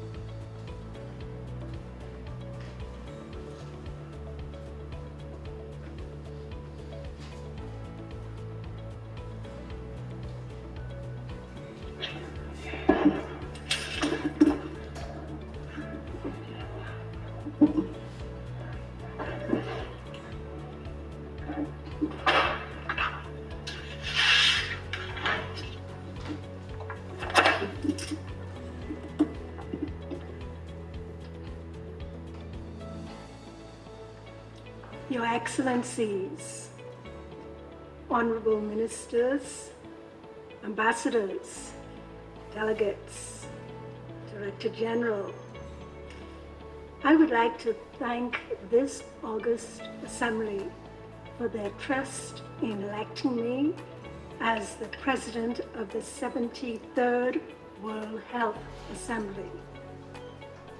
I would like to express my appreciation to my predecessor, Dr. Bonkong Sahavong, Minister of Health, Lao People's Democratic Republic, for his contribution to the last World Health Assembly. We shall now turn to the nomination for the offices of Vice Presidents of the Health Assembly. I would like to recall that since a delegate from a member of the region of the Americas has filled the post of President, it would be equitable to choose the Vice Presidents from among delegates coming from the other 5 WHO regions. In this regard, the following proposals have been received. His Excellency Mr. Li Song, People's Republic of China. Mrs. Jacqueline Lydia Mokulu, Congo. Mr. Roberto Shibata, San Marino. Dr. Akimram Elton, Sudan. Dr. Varaz Tencharo Onsa Tiem, Thailand. Before I put the proposal to decision, may I make the following request? A few delegations have raised their hands before the meeting began. Please, may I ask those delegations to lower their hands now? If the delegation wishes to request the floor, it needs to raise its hand. So of course it is important that everyone start with hands down. This will enable us to proceed in an orderly fashion. So, I have just read the names of the 5 proposals for vice presidents. Are these proposals acceptable to the Assembly?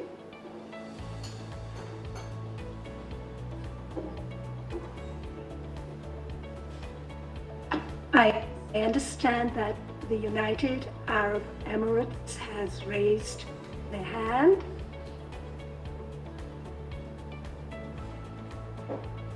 I understand that their hand has been lowered. This is new for all of us, so please bear with us all. We're going to get through it. Patience, everyone. In the absence of any objections, I take it that it is the wish of the Health Assembly to elect by acclamation the 5 delegates I mentioned previously for the post of Vice Presidents of the 73rd World Health Assembly.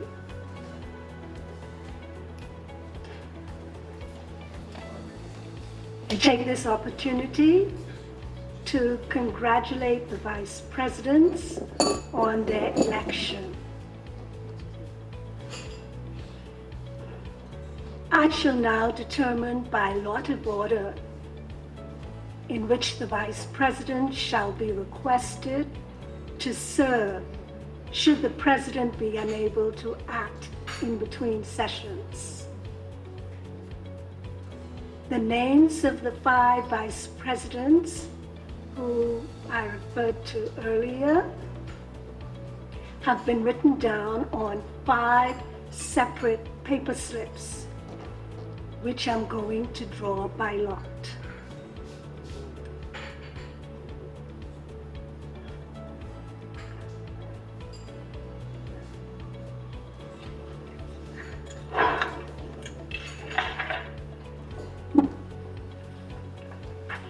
Mrs. Jacqueline Lydia Mukulu, Congo.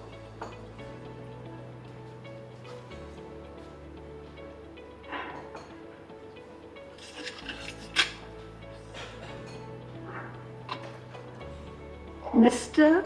Roberto Shabata San Marino. Vice Presidents, please bear with me should I not be pronouncing your names correctly. I'm trying here.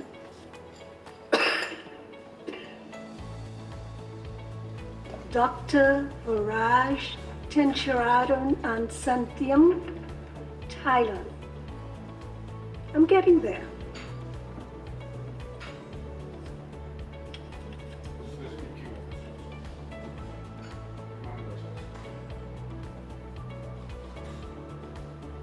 His Excellency Mr. Li Song, People's Republic of China.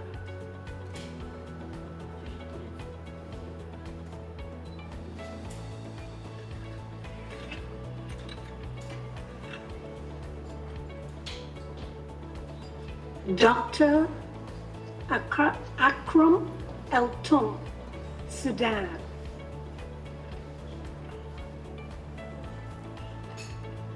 Now, it is my pleasure to deliver the presidential address.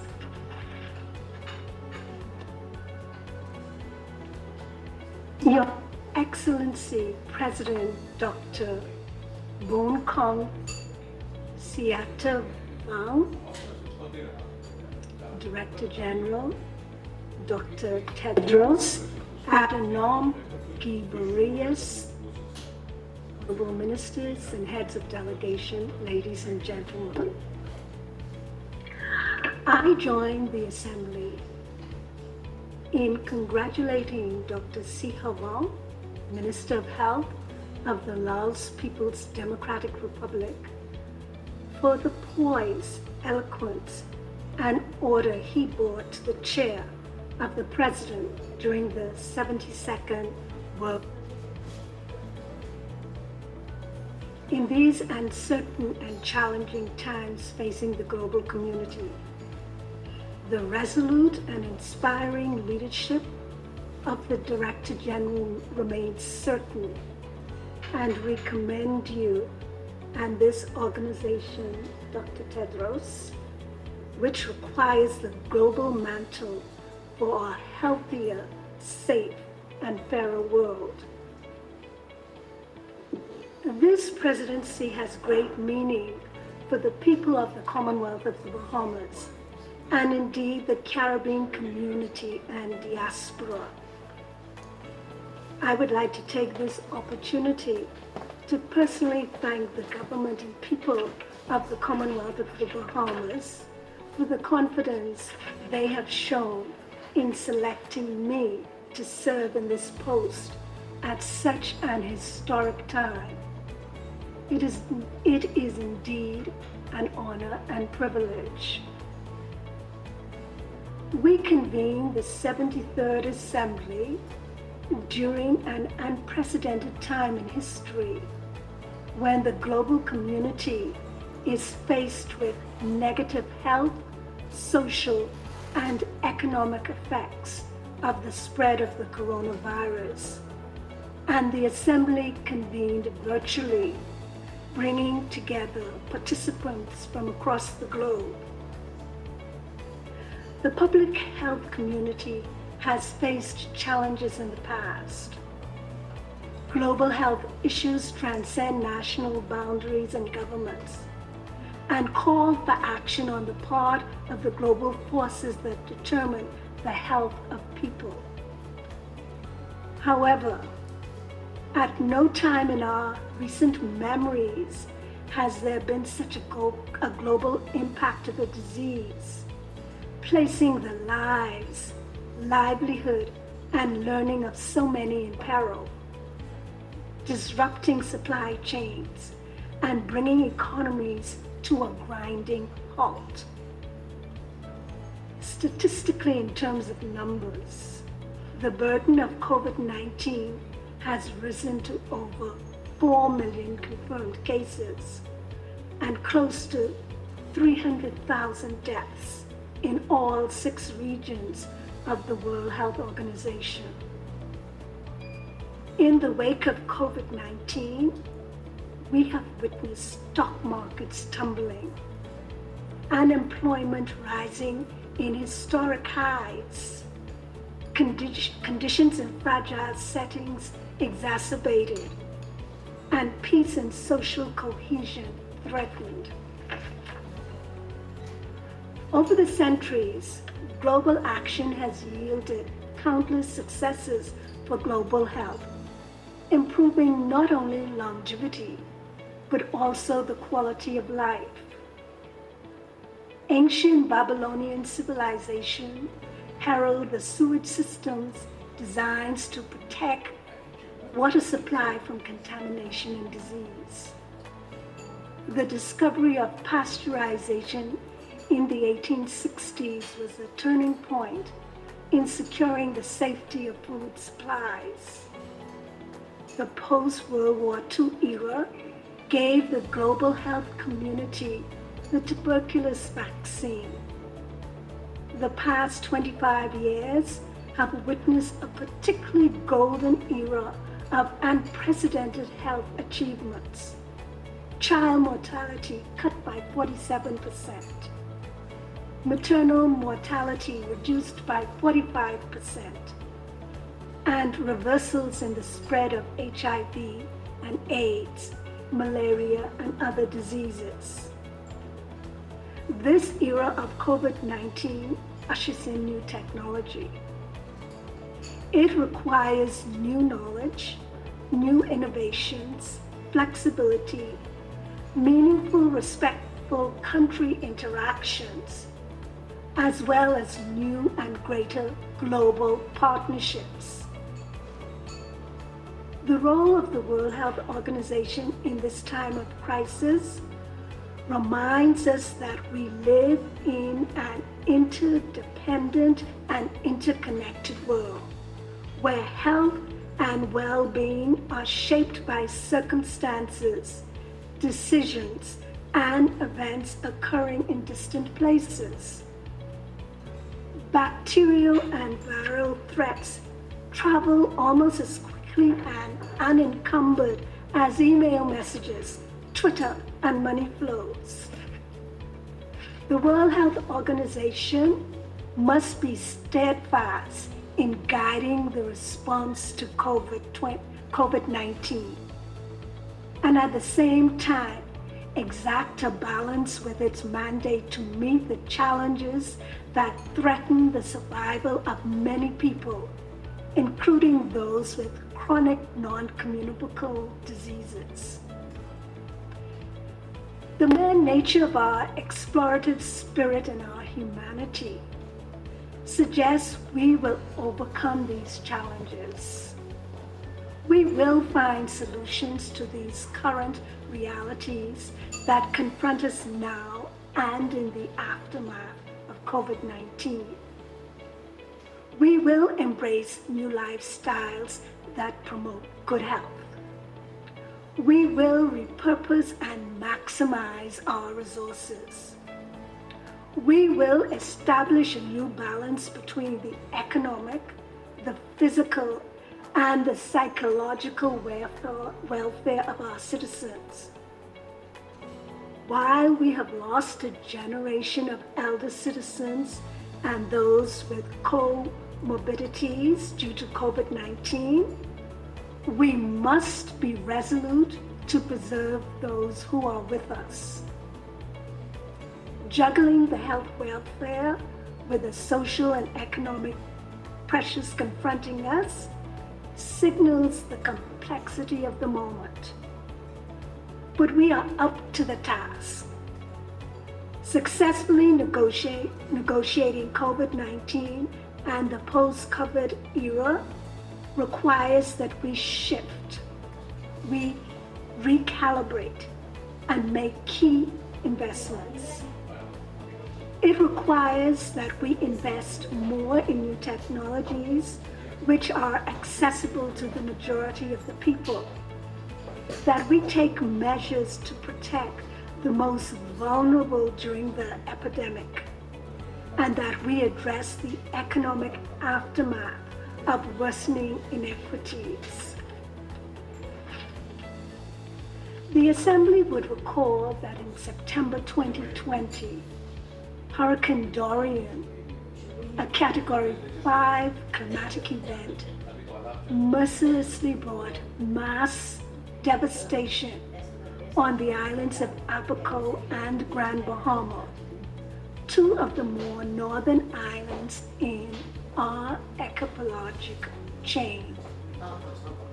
For us, Dorian amassed 74 official deaths, but it displaced thousands and exacted an economic toll of $3.4 billion in damages and losses. The Bahamas has yet to recover from Dorian and does not have the luxury of dismissing COVID-19. The Bahamas must delicately strategize to mitigate the human, social, environmental, and financial fallout of Dorian and COVID-19. This is no small task, but we will not be daunted. We will rebuild strong. Our resilience continues to propel us to new strengths. Despite the financial challenges, the Bahamas, as evidenced by its modeling approaches, has demonstrated the positive impact of public health measures for COVID-19. To date, the Bahamas has confirmed 96 cases of COVID-19 and 11 deaths. The number of recovered cases are at 43. There are 7 hospitals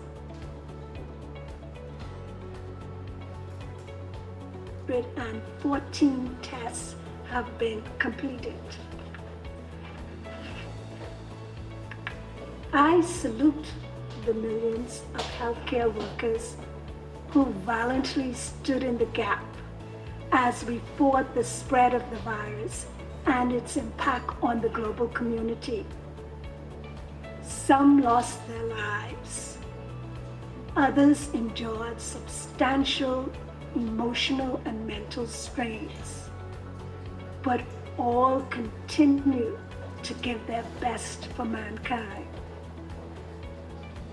In conclusion, the bedrock of public health remains constant. Equity, quality, whole of society approach, collaboration, and solidarity across boundaries and borders. As we deliberate over the next 2 days, I trust we will manage our time effectively and efficiently and remain resolute in our determination to aim for the greater good, the common good, the public good. Thank you.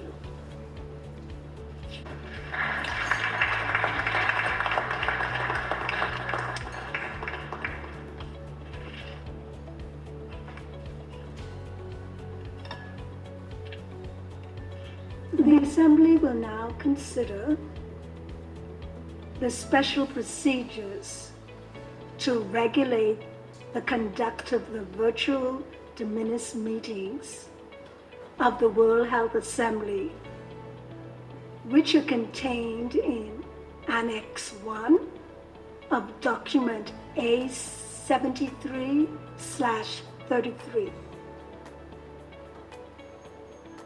As we all know, the document before us today has been the subject of extensive informal consultations involving all members.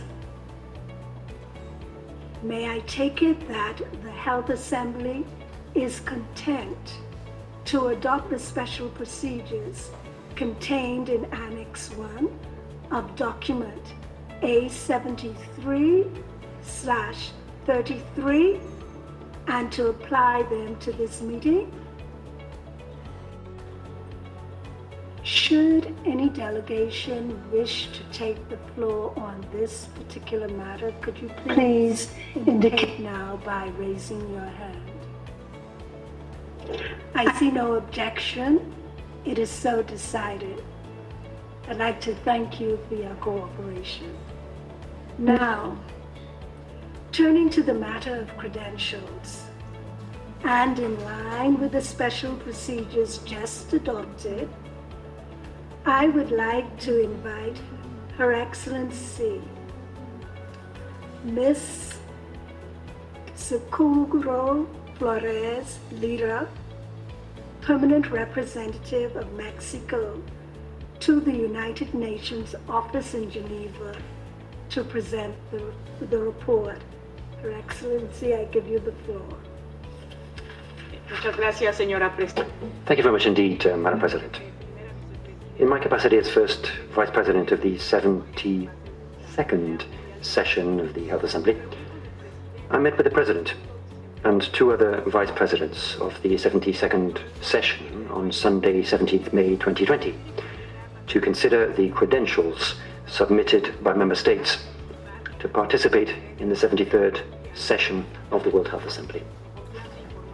It's my pleasure to report to the Assembly that 180 Member States have submitted credentials, which were found to be consistent with the rules of procedure of the Assembly. I would therefore recommend to the Assembly that the said 180 Member States mentioned be accepted as having submitted credentials in conformity with the rules of procedure. In addition to this oral report, I've been informed that since yesterday's meeting with the officers of the 72nd session, another 6 Member States have submitted credentials. It hasn't been feasible to meet again with the officers of the 72nd session, but according to previous practice followed during regular sessions, the President of the 72nd session has examined the credentials of these 6 Member States and has found them to be in keeping with the Assembly's rules of procedure. I would therefore recommend to the Assembly that the said 6 Member States should also be accepted as having submitted credentials consistent with the rules of procedure. I'd like to mention that over the last few hours, the following Member States have submitted credentials that have been considered in conformity with the rules of procedures: Comoros, Central African Republic, Democratic Republic of Congo, and Gambia. I therefore recommend that the Comoros, Central African Republic, Democratic Republic of Congo, and Gambia should also be accepted as having submitted credentials in line with the rules of procedure of the World Health Assembly. Finally, President, I'd like to inform the Assembly that the following Member States have not submitted credentials and others not represented at this Health Assembly: Guinea-Bissau, New Samoa, and South Sudan. And that concludes my report, President. Thank you. Yes. Thank you, Your Excellency. May I take it that the Assembly agrees to Her Excellency's report?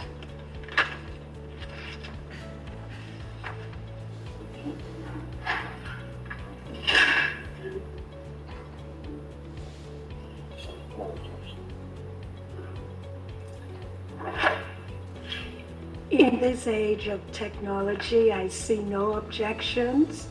It is so decided.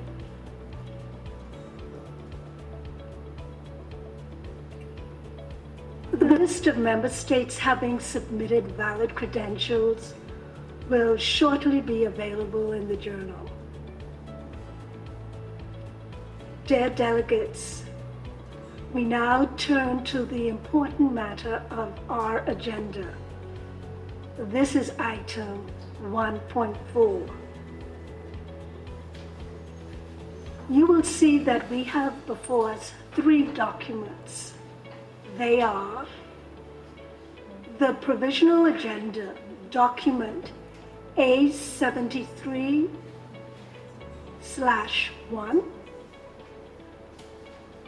the Provisional Agenda Abridged, which is document A73/1, add 1, and a proposal for a supplementary agenda item entitled Inviting Taiwan to Participate in the World Health Assembly as an Observer. This is contained in document A73/1, add 2. Regarding this matter, I would like to propose the following. I would propose that we adopt our agendas, both the abridged and the provisional agenda, on the understanding that we shall consider the request for the supplementary agenda item at the resumed session of the Assembly. Further, consideration of the request for this supplementary item at the resumed session would be done in accordance with the relevant rules of procedure. By this, I mean that at the resumed session, the proposal for the supplementary agenda item would, in accordance with Rule 12 of the Rules of Procedure, first be considered by the General Committee. Then, the General Committee would make a recommendation to the plenary on whether or not to include the proposed supplementary item on the agenda. The recommendation would then be considered by the plenary. I note that we hope that the resumed session of the Assembly will be actual and not virtual. But in the event that the resumed session is virtual, we would find a virtual way to follow this arrangement, convening the General Committee in virtual session. This proposal of mine to the plenary is based on my understanding of the outcome of informal consultations among concerned parties, including, of course, the 14 member states who submitted the request for the supplementary agenda item, and my understanding that there is general support for my proposal way forward. In this connection, please also allow me to express appreciation for the goodwill of all concerned in respect of this matter. May I therefore take it that there is no objection to my proposal as I have just set out? I see no objection. It is so decided. Thank you for this decision. Accordingly, the agendas are hereby adopted, and the proposal for a supplementary item shall be considered at the resumed session in accordance with the relevant rules of procedure. We have now completed our work under agenda item 1.4. Before turning to the next item, I would like to recognize the statements provided during the opening and recognizing the important relevance of these to the discussion on COVID-19 pandemic, and propose that they be added to the official records of the meeting. May I take it that the Assembly agrees with this proposal? I see no objections. It is so decided. Croatia? I understand that Croatia would like to take the floor. Croatia, you have the floor. Yes. Thank you, Chair. The European Union works closely with the World Health Organization in a wide range of topics, both within the European region and on a global level. As agreed in the exchange of letters of 2000 between the WHO and the European Commission concerning the consolidation and intensification of cooperation, and without prejudice to any future conclusion of a general agreement in the WHO and the European Union, the European Union delegation attendance the World Health Assembly as observer. As in previous, the Assembly kindly agreed that the European Union delegation be also invited to attend and participate in the deliberations of meetings and some committees, working groups, or other subdivisions thereof pressing matters failing within Union competence to the 73rd session of the World Health Assembly. Thank you. May I take it that the Assembly agrees? It is so decided. Now, let us turn to item 3 of the agenda, address by Dr. Tedros, the Director General. Thank you. Thank you, Your Excellency. First of all, congratulations on your election, and look forward to support you in any way possible and help this assembly virtual for the first time, which will be a challenge for all of us to go through together. You have made already a very good start, so congratulations on that. I have already spoken earlier, and I believe that I don't want to take more time. So thank you so much again for the opportunity. I will follow the other programs and participate, but I don't think the additional speech will be necessary, and I hope our member states will get a chance also to participate. Thank you. Thank you, Dr. Tedros. Now we shall turn to the statements of delegations, which will be provided under item 3. And I shall turn the floor over to the Secretariat to manage this aspect of the session. Secretariat, you have the floor. Thank you, Madam President. We have a number of countries who've inscribed to speak, and we do have regional statements that will precede those national statements. If you permit me, I would indicate those who've asked to make regional statements. We do have Antigua and Barbuda, Estonia, Azerbaijan, Congo, Djibouti, Montenegro, Nauru, the Netherlands, Tunisia. I'll give the floor to Antigua, to be followed by Estonia. It appears we don't have Antigua yet. We would go to Estonia and then to Azerbaijan. Estonia, you have the floor. Okay, we would call on Azerbaijan. Azerbaijan, you have the floor. Hello, everyone. This is the statement of the Ministry of Health on behalf of the non-aligned movement at the 73rd Assembly.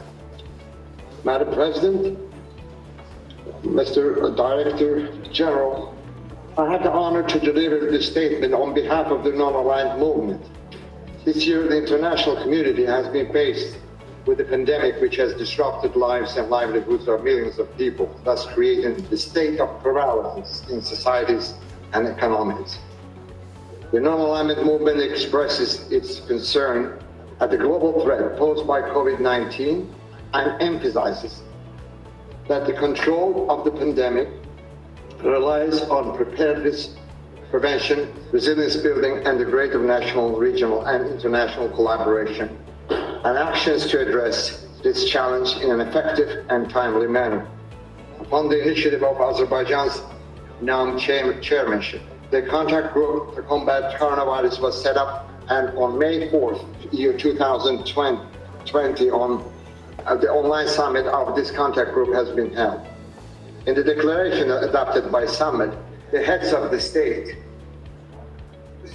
and the governments expressed their full support to the WHO while recognizing its critical role, guidance, and leadership in ensuring the effective response of the international community.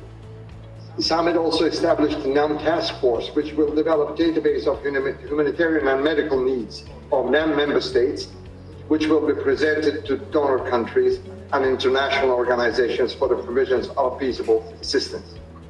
During the summit, His Excellency the President of Azerbaijan also announced the donation of another $5 million to WHO to support the most affected NAM member states.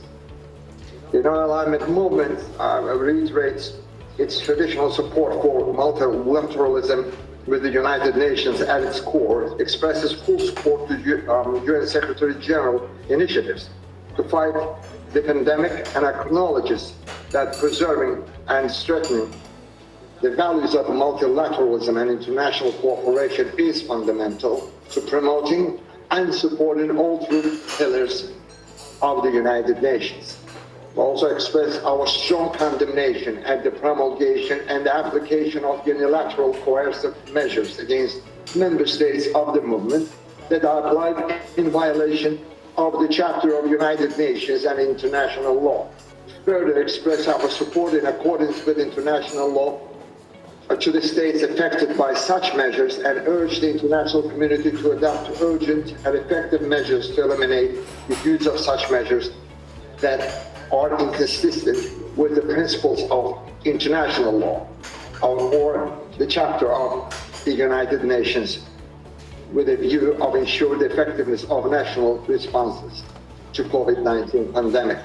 The NAM member states express their gratitude to medical personnel and reiterate their readiness to continue collaborating with the WHO in ensuring that one of the fundamental rights of every human being, the enjoyment of highest attainable standards of health, is ensured that no one is left behind. Global efforts are rightly focused on countering the immediate and devastating impacts of COVID-19. However, going forward, the international community needs to shape a global health agenda that responds effectively to the future pandemics. That would require adequate resourcing and, where appropriate, policy space for the WHO. Equitable access, fair distribution, and affordability of diagnostics, therapeutics, and vaccines for COVID-19 are important priorities for the developing countries, which should be responded to. There is also a need for exploring new instruments to regulate R&D for pharmaceutical products guided primarily by health consideration. The NAM member states reiterate their commitments to achieving universal health coverage and health-related sustainable development goals by the year 2030 to ensure health security and emergencies, particularly to integrated surveillance, building long-term capacities, and promoting progressive self-reliant strategy based on local production and affordable quality medicines and the development of health technologies. In line with the principle of health for all, the member states call upon the WHO to strengthen their support to governments in their efforts to effectively respond to COVID-19 by providing unhindered assistance and an inclusive and sustained manner during and after the pandemic. In this context, helping the most vulnerable people, including the people under the foreign occupation, including detainees, should enjoy the special attention in line with respect and dignity and leaving no one behind. In conclusion, The non-aligned movement calls upon all states to spare no effort in transforming our 2020 into the year of solidarity and renewed multilateral cooperation to effectively address the emergent global threats. Thank you very much. I really appreciate this. Thank you very much. I will now call on Croatia, who will be speaking on behalf of the European Union and EU member states. You have the floor, Croatia. Honorable distinguished Director General, distinguished delegates. I have the honor to speak on behalf of the European Union and its member states. The candidate countries, Montenegro and Albania, the country of the stabilization and association process, and the potential candidate Bosnia and Herzegovina, Ukraine, and the Republic of Congo, as well as Romania, align themselves with this state. The global outbreak of COVID-19 pandemic has challenged the world unprecedented debate and put a heavy toll on people, societies, and economies. Strengthening multilateralism and response is more essential now than ever before. We commend the WHO for its leadership and thank all WHO staff for their tireless and excellent work. We stress the pertinence of coordinated international cooperation and solidarity under the umbrella of the United Nations system and the crucial importance of measures taken at national level for successful response to the COVID-19 pandemic. We acknowledge the incredible dedication of all frontline workers who are crucial to COVID-19 response. 2020 is the International Year of the Nurse and the Midwife. Their contribution is indispensable, and we thank them. We recognize the role of immunization in bringing the pandemic to an end, and we consider this is a global public good for health. We ask WHO close cooperation with other relevant international organizations to play a key role in realizing equitable access to vaccines and treatment against COVID-19 for everybody, wherever they are. We call upon all member states to continue their financial support to WHO in response to the COVID-19 pandemic. Now is also the time to show our solidarity towards most affected and fragile states, in line with the Agenda 2030 and the principles of leaving no one behind.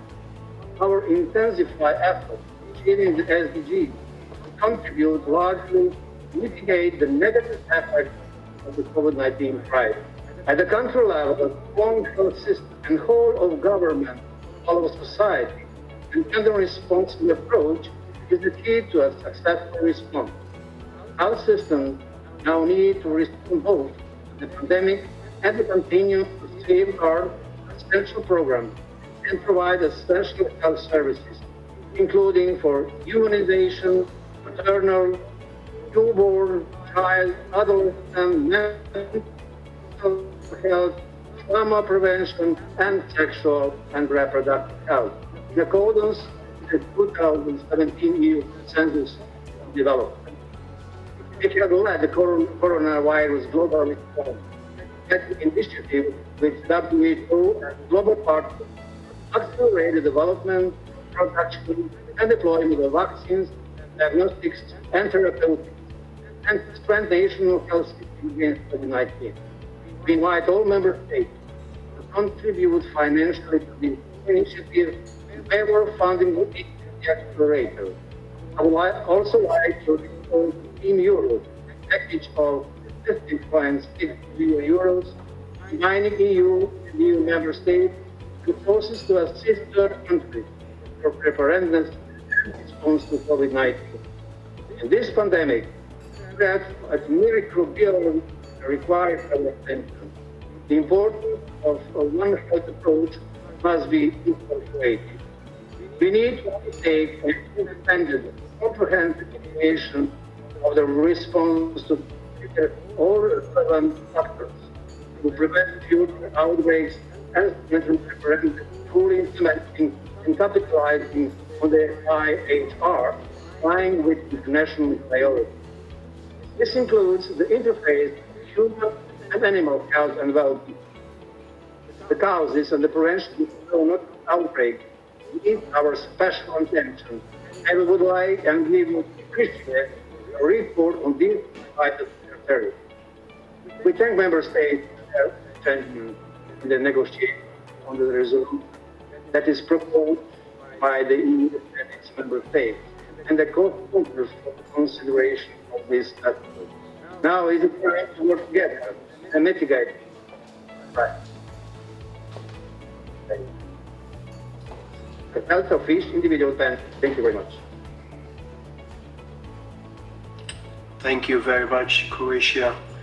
I now call on Congo, speaking on behalf of the African region. Congo, you have the floor, please. We do not appear to have Congo online. We will move to Djibouti, speaking on behalf of the group of ambassadors for the Francophonie. Djibouti, you have the floor. I have the honor of making a statement on behalf of the group of French-speaking countries of the OIF. At the outset, I'd like to pay tribute to all of the victims of COVID-19 throughout the entire world. I should also like to express our respect and our admiration to the healthcare workers, wherever they may be in the world. This crisis has weakened and put under pressure the healthcare systems of the entire world, including those that are the most powerful. It has demonstrated just how vulnerable we are to emerging shocks and challenges, and just how underprepared we are for such crises. The Djibouti, under the guidance of the president of the country, very early on decided to proceed to mass testing and early testing in order to identify as soon as possible positive cases, to trace contacts, to isolate these individuals and to treat them. Bold decisions were made to close borders, both land and air borders, and this was done very, very early on and swiftly. A true arsenal of response has been deployed to test, trace, and to treat cases. Quarantine sites and treatment centres were very quickly put in place. We have given pride of place to a policy of prevention, one that is rigorous, backed up by the promotion of barrier measures, i.e. prevention measures, and the general confinement of the population. I should like to underscore that the COVID-19 pandemic in Djibouti was very peculiar indeed, with 90 cases being asymptomatic or not having very many symptoms at all. The proactive response and intense response that we pursued from the outset of this crisis has helped to mitigate the impact of this pandemic. This picture encouraged my government to proceed to an in-depth reflection to lift the confinement in a gradual and indeed progressive fashion. This deconfinement will be subject to more drastic measures of vigilance, prevention, and infection control. Nevertheless, my country has paid a very high price, especially in the socio-economic field. Now it is a matter of preserving the gains we have made. It is also a matter of strengthening our efforts towards the sustainable development of the country. Universal health coverage has never been more significant than it is now. Now more than ever, the time has come to put in place resilient health systems in order to overcome crises of such a scale. Before concluding my remarks, on behalf of my government, I should like to hail the leadership of the World Health Organization and also the considerable efforts undertaken in the context of tackling this pandemic. Let's remain united and let's remain together in a spirit of solidarity. Thank you. Ambassador, could I ask Estonia to take the floor? Estonia on behalf of the Nordic and Baltic states. Estonia, you have the floor, please. Honorable President, distinguished Director General, distinguished delegates, I'm speaking on behalf of the Nordic and Baltic countries, Denmark, Estonia, Finland, Iceland, Latvia, Lithuania, Norway, and Sweden. The Nordic and Baltic countries would like to express our gratitude and full support to the World Health Organization in leading the global health response in this crisis, which is challenging our health systems, societies, and economies. The COVID-19 crisis has demonstrated how crucial multilateral cooperation is to our collective health, prosperity, and security. Now more than ever, we need to act together as a global community and leave no one behind. In particular, global coordination is needed when it comes to the availability of new vaccines, diagnostics, and treatments. We call on global solidarity and a global agreement among all actors to secure equitable and fair distribution once they become available. The pandemic has both direct and indirect impact on the well-being of people.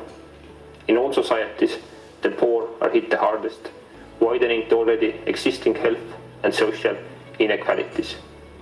We must take action to counter these ill effects of the pandemic. We call on governments to make measures to protect the vulnerable, to increase supportive frameworks and social protection. Further, we would like to emphasize the importance of addressing the gendered impacts of the COVID-19 pandemic. The health, social, and economic consequences have a disproportionate effect on women and girls. Women constitute up to 70% of frontline health workers and are facing an increased risk of exposure to the virus, while access to essential health services, including sexual and reproductive health rights, is limited during the crisis. Evidence shows that there is an increase in maternal and child mortality and violence against women. At the same time, the disease has been particularly serious in older men, and they make up a large percentage of mortality. We therefore encourage all countries to apply a gender lens in their COVID-19 response and recovery plans. The escalation of COVID-19 cases in conflict areas among refugees, migrants, and other vulnerable people in countries with weak health systems is a real concern and might have a detrimental impact on global well-being and stability. We very much welcome the United Nations consolidated appeal as part of COVID-19 Global Humanitarian Response Plan and highly valued work of World Health Organization and all the health and humanitarian workers in the front line. Finally, we support an independent and comprehensive evaluation of the international health response to the current pandemic. It would facilitate an effective, accountable, and impartial review of the response with a view to strengthen the global preparedness in the future. There are certainly many lessons to be learned. This evaluation should, however, not divert our attention from the current efforts at the global level to put an end to the ongoing pandemic. The right to health is a fundamental human right. The commitment of World Health Organization and the member states to achieving the Sustainable Development Goals and leaving no one behind should be our guiding light going forward. Thank you. Sonia, I shall now call on Nauru to make a statement on behalf of the Pacific Island countries. Nauru, you have the floor, please. Nauru, you have the floor. Very well. We don't seem to have Nauru. May I kindly invite the Netherlands to make a statement on behalf of the Global Health Agenda Group, to be followed by Tunisia. Netherlands, you have the floor, please. Dear Director General, distinguished colleagues, ladies and gentlemen, thank you for the opportunity to speak to you on behalf of the Kingdom of the Netherlands. We align ourselves with the statement made by Croatia on behalf of the European Union. We express our support and appreciation for the World Health Organization. Now, more than ever, effective international cooperation on global health issues embedded in strong multilateral response and global solidarity is crucial. The current collaboration between global health partners is an inspiring example, and community engagement is essential. Development of effective and safe vaccines, diagnostics and therapeutics is urgent. Public and private sectors across the globe have to step up their joint efforts. Once available, we will need to facilitate equitable access. Therefore, we welcome the patent pool initiative of Costa Rica and the WHO. Strengthening the implementation of the international health regulations and of health systems remain of vital importance. the Netherlands is promoting this as a chair of the Global Health Security Agenda initiative. The COVID-19 crisis is a serious wake-up call that universal health coverage is not a nice-to-have, but a need-to-have. I would like to echo the words of Director General Tedros. No one is safe until everyone is safe. Meanwhile, we should not lose sight of pre-existing crises and ensure that essential services and activities continue, in particular of WASH, mental health and psychosocial support and sexual and reproductive health and rights. The World Health Organization, all staff and frontline workers can continue to count on our support, and we thank you again for your impressive efforts. Thank you. Thank you very much. The Netherlands, I now call on Tunisia to be followed by Antigua. Tunisia, you have the floor, please, on behalf of the Eastern Mediterranean region.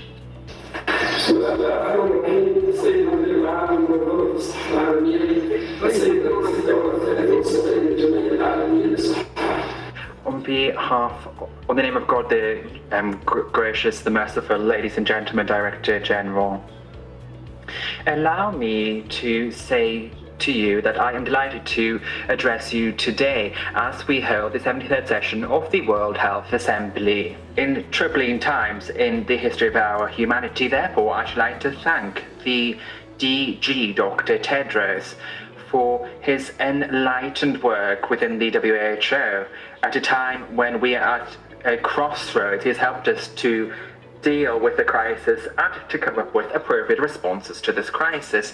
I should also like to thank the regional director as well within for the efforts that have been done within our region. We think that a strategic plan to deal with Corona was one of the essential steps that was done within our region. Moreover, in March 2020, there was a meeting and we noted the first cases of Corona in Tunisia. Thousands of cases were recorded. There were some deaths in our region as well. President, colleagues, ladies and gentlemen, the current situation requires us to learn lessons for the long term. We need to adopt appropriate policies in terms of prevention. We also need to organize ourselves better and plan things better in order to manage this crisis now and in the future, and also to protect public health in general. Allow me once again to say to you to what extent I'm grateful to the WHO, and I think that the WHO plays an essential and key role. The WHO must allow the healthcare workers to be appropriately equipped in order to deal with this epidemic. Thank you very much for your kind attention. I will now call on Congo to deliver a statement on behalf of the African region. Congo, you have the floor, please. Do we have Congo with us? Okay. Madam President, that concludes for the regional statements. We will move now to national statements, if you permit me. We have Côte d'Ivoire, Singapore, Denmark, United Kingdom, and Argentina. Côte d'Ivoire, you have the floor, please. We will move to Singapore. Singapore, you have the floor, please. Excellency, Madam President, Director General, chief guests, and colleagues. COVID-19 is the greatest challenge our generation faces. It has infected almost 5 million people worldwide. Our thoughts and prayers are with those who have been infected and their family members. We'd also like to express our gratitude towards the healthcare workers who have been taking care of our patients. Each member state faces different challenges and adopts a different strategy to fight the pandemic, but all with the same goal of keeping their people safe. In Singapore, we introduced a set of measures called the circuit breaker measures since 7th of April to suppress community transmission. These measures have shown promising results.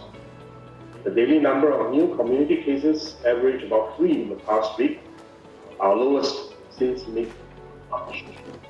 On the other hand, we are proactively managing the COVID-19 cases in our migrant worker dormitories, and the situation has stabilized. Overall, our case mortality rate remained one of the lowest in the world at 0.08. As COVID-19 will be with us for some time, perhaps until an effective vaccine is available, we must adjust the way we work and live as we move forward. Singapore, like many countries, are now planning to roll back some of the stringent measures we introduced earlier. We need to preserve people's livelihoods while at the same time continue to protect their lives and well-being. Therefore, we must adopt a cautious approach as we gradually open up and progressively roll back the measures. I hope we can learn from each other and cooperate with one another as we fight the pandemic. This is a challenge that no country can succeed on its own. The COVID-19 resolution is a strong signal to the world that global solidarity is needed to win this war against the virus. Singapore is a co-sponsor of this important resolution. Even as we focus on the immediate challenge of COVID-19, we must not lose sight of the sustainable development goals that ensure that we leave no one behind. We must continue to support the public health efforts and address these health priorities identified in the SDGs alongside our COVID-19 response plans. Singapore fully agrees with the Director General on this. Now is the time for our unity and cooperation. Singapore greatly appreciates the leadership and expertise of the WHO under Dr. Tedros. We affirm our solidarity with the WHO, fellow states, and the global community in the fight against COVID-19 and in paving the way forward as we begin to plan for recovery from the pandemic. Thank you. Thank you, Singapore. I would call on the next 4 countries to deliver their statements: Denmark, United Kingdom of Great Britain and Northern Ireland, Argentina, and the Philippines. You have the floor, Denmark. Dear delegates, dear Director General, Denmark supports the statement made by Croatia on behalf of the EU and its member states. We are exploring unknown territory in our mutual fight against an invisible enemy. And I would like to thank the WHO and its staff for the tireless efforts in guiding and assisting countries throughout this global crisis. We need you now more than ever. We can only beat the pandemic if we act together in international solidarity and with the UN system in a coordinating leading role. We need to learn from this crisis, and I welcome an independent evaluation with the aim of strengthening global response in the future. For now, we must focus our energy on getting through the crisis, on taking the necessary precautions, on developing and producing vaccines, diagnostics, and treatment accessible to all. COVID-19 has demonstrated the catastrophic potential of communicable diseases and the importance of the availability of effective medicines. In this regard, the crisis also highlights the importance of our effort in relation to AMR. Denmark stands ready to contribute to support the development of concrete One Health solutions. A pandemic also has severe impact on access to health services, including sexual and reproductive health and rights. Evidence shows that during crisis there is an increase in maternal and child deaths, sexual and gender-based violence, and a decrease in family planning services. So let us use this unique situation to accelerate progress, and let us do so together through strong multilateral cooperation. Thank you for your attention. Thank you, Denmark. We have the United Kingdom of Great Britain and Northern Ireland. Good afternoon. Today's World Health Assembly is so important because coronavirus does not care about nation states. It is a shared challenge, and we can only defeat this invisible killer through a collective response.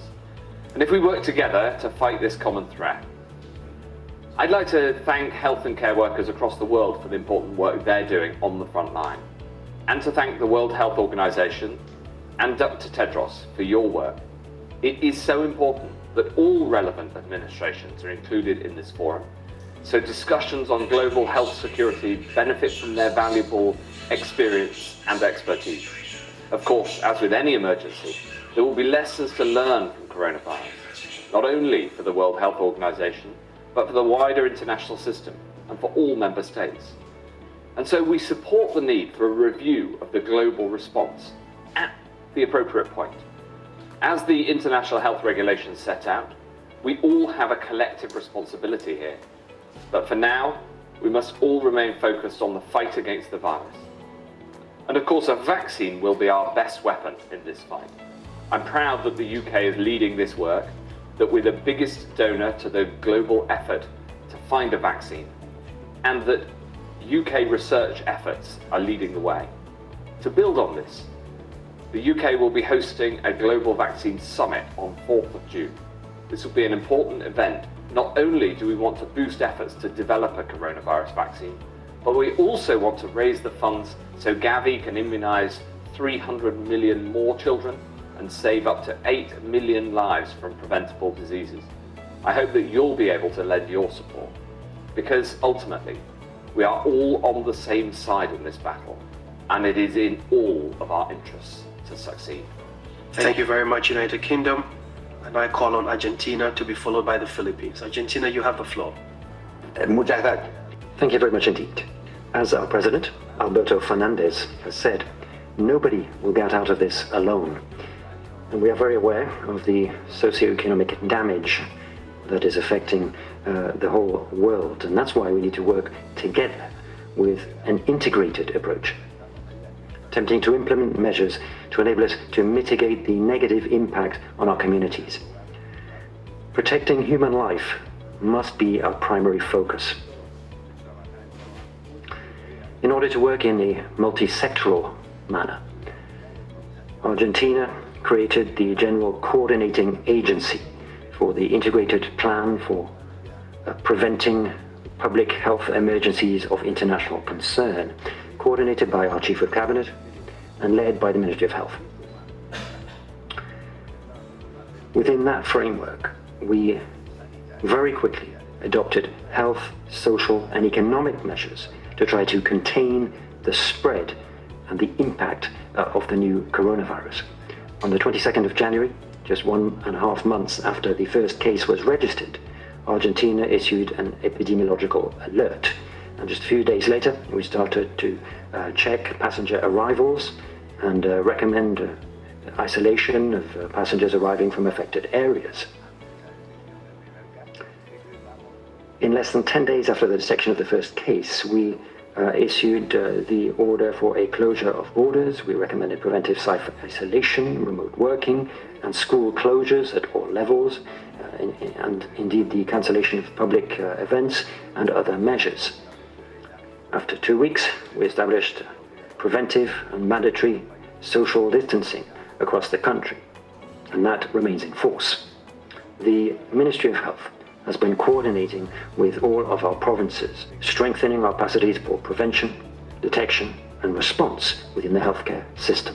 In under 45 days, we had 21,850 new beds, 1,452 of which were in intensive care units, 5,466 general beds, and 14,907 isolation beds, 1,181 ventilators, 200 portable scanners, 12 modular hospitals, and 4,000 healthcare professionals.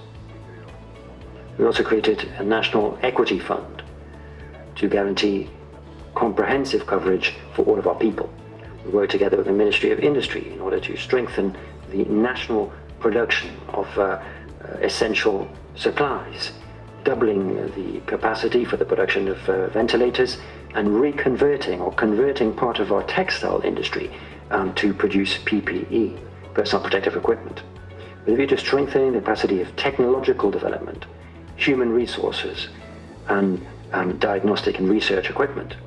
We created the Coronavirus Unit, through which we promoted 3 major national developments: the use of saliva as a sample in order to replace cotton swabs, a serological test to detect antibodies, and the use of plasma from recovering patients as a treatment. Furthermore, Argentina has been invited to participate in the multi-country solidarity study being run by WHO. Argentina wishes to indicate its interest in moving forward with any regional or global initiative designed to strengthen measures to combat the pandemic. And any initiative helping us to get access to the results of research into treatment, vaccines, or medical products. What we need is for states to encourage work to guarantee access to knowledge of these global public goods through free licenses or sufficiently accessible ones for societies all over the world.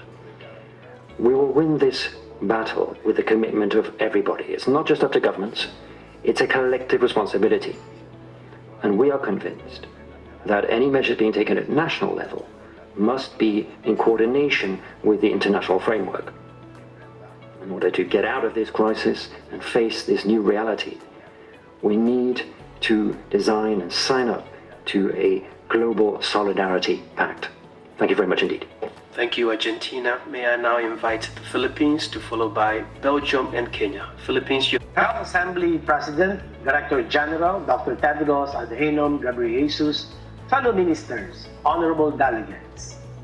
The Philippines responded to the COVID-19 pandemic with a whole of government and a whole of society approach, emphasizing quick response, resource management, and strategic communication.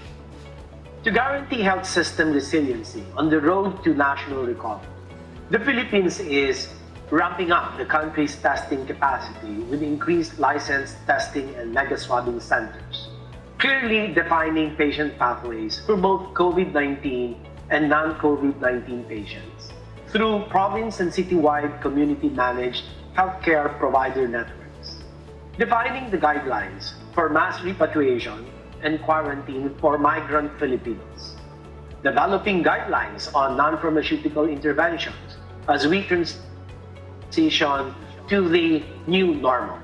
We commend Dr. Tedros for his leadership and thank the WHO for being the primary external support for the public health and clinical management of the pandemic and for emphasizing the UN framework for socio-economic response to COVID-19. We are participating in WHO Solidarity Trial using 4 treatment regimens. Looking at the future, we call on WHO to put a spotlight on the global code of practice on the recruitment of migrant health workers in a pandemic. Universal healthcare in countries of origin, transit, and destination should not leave behind the migrant populations. We also call for sustained support for the WHO Health Emergencies Program to help countries with weaker health systems. And lastly, the Philippines appeals to the WHO to facilitate regional and global solutions in the procurement of PPEs, testing kits, and medical equipment in view of the global shortage. Fellow member states, as we fight the pandemic, you have our firm commitment to stand shoulder to shoulder with you in working for a safer and healthier world. Thank you. Thank you, Philippines. May I now invite Belgium to be followed by Kenya. Belgium, you have the floor. Chair, colleagues, Director General, we start by expressing my personal gratitude to healthcare workers across the world for their dedication during these challenging times. So, Chair, I'm fully aligned to the statement made by Croatia on behalf of the European Union and its member states. We need 3 essential instruments in the fight against COVID-19. A whole of government approach, effective health system, and diagnostic therapeutics, vaccines, and other medical equipment. So the World Health Organization plays an essential role in the management of all 3 of these instruments. Therefore, I explicitly express my support to the WHO and its leadership. So allow me to make a few remarks, colleagues. First, a reliable and coherent monitor of the pandemic is key. Belgium decided to report death from confirmed COVID patients, also the suspected case. Although WHO recommended this approach, we know that we are one of the very few countries to do so. Unless we all register data in a uniform way and effective monitoring is impossible. Secondly, in search of a treatment and a vaccine, we need international cooperation, coordination, and also solidarity. We count on the WHO to help us create instruments to assure the equitable access to a possible vaccine. Belgium has a strong tradition regarding the development of new treatments and vaccines.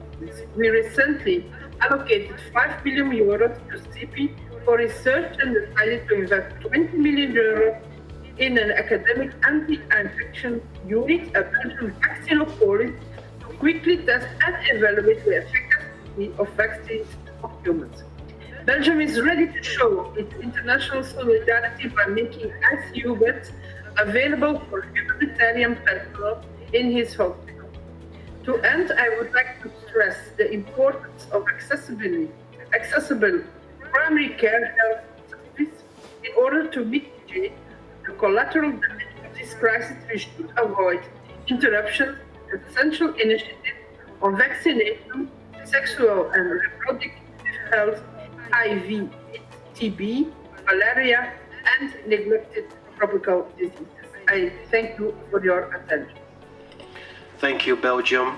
I will now invite Kenya to be followed by Côte d'Ivoire and then France. Kenya, you have the floor, please. To address this story. Honorable Minister, I'm afraid we cannot hear you. We'll come back to Kenya when we have sound quality. Can you hear me now? We can now. Please proceed, Honorable Minister.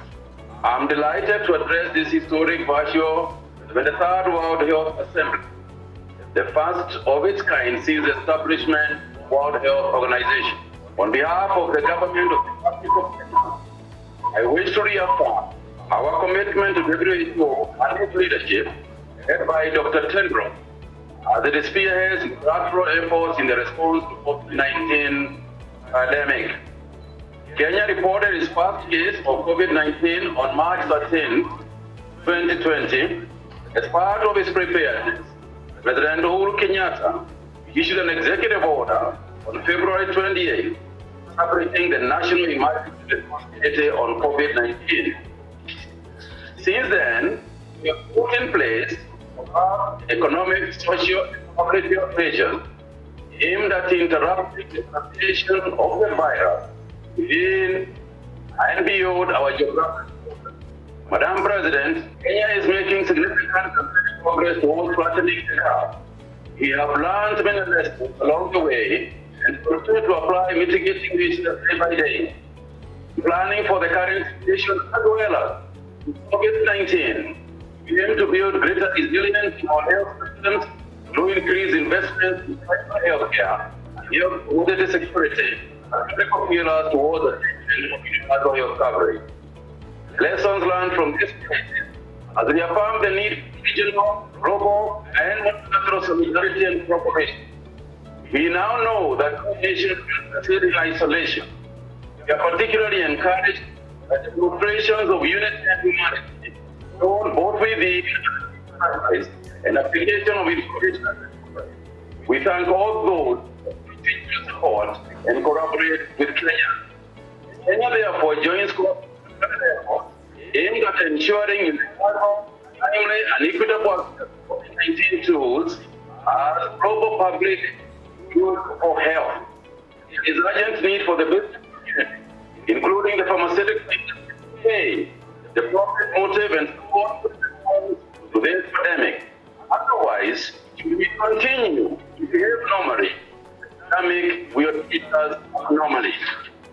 Recognizing that 2020 is the year of nothing but effect, Kenya appreciates the critical role played by nurses and frontline health during this pandemic.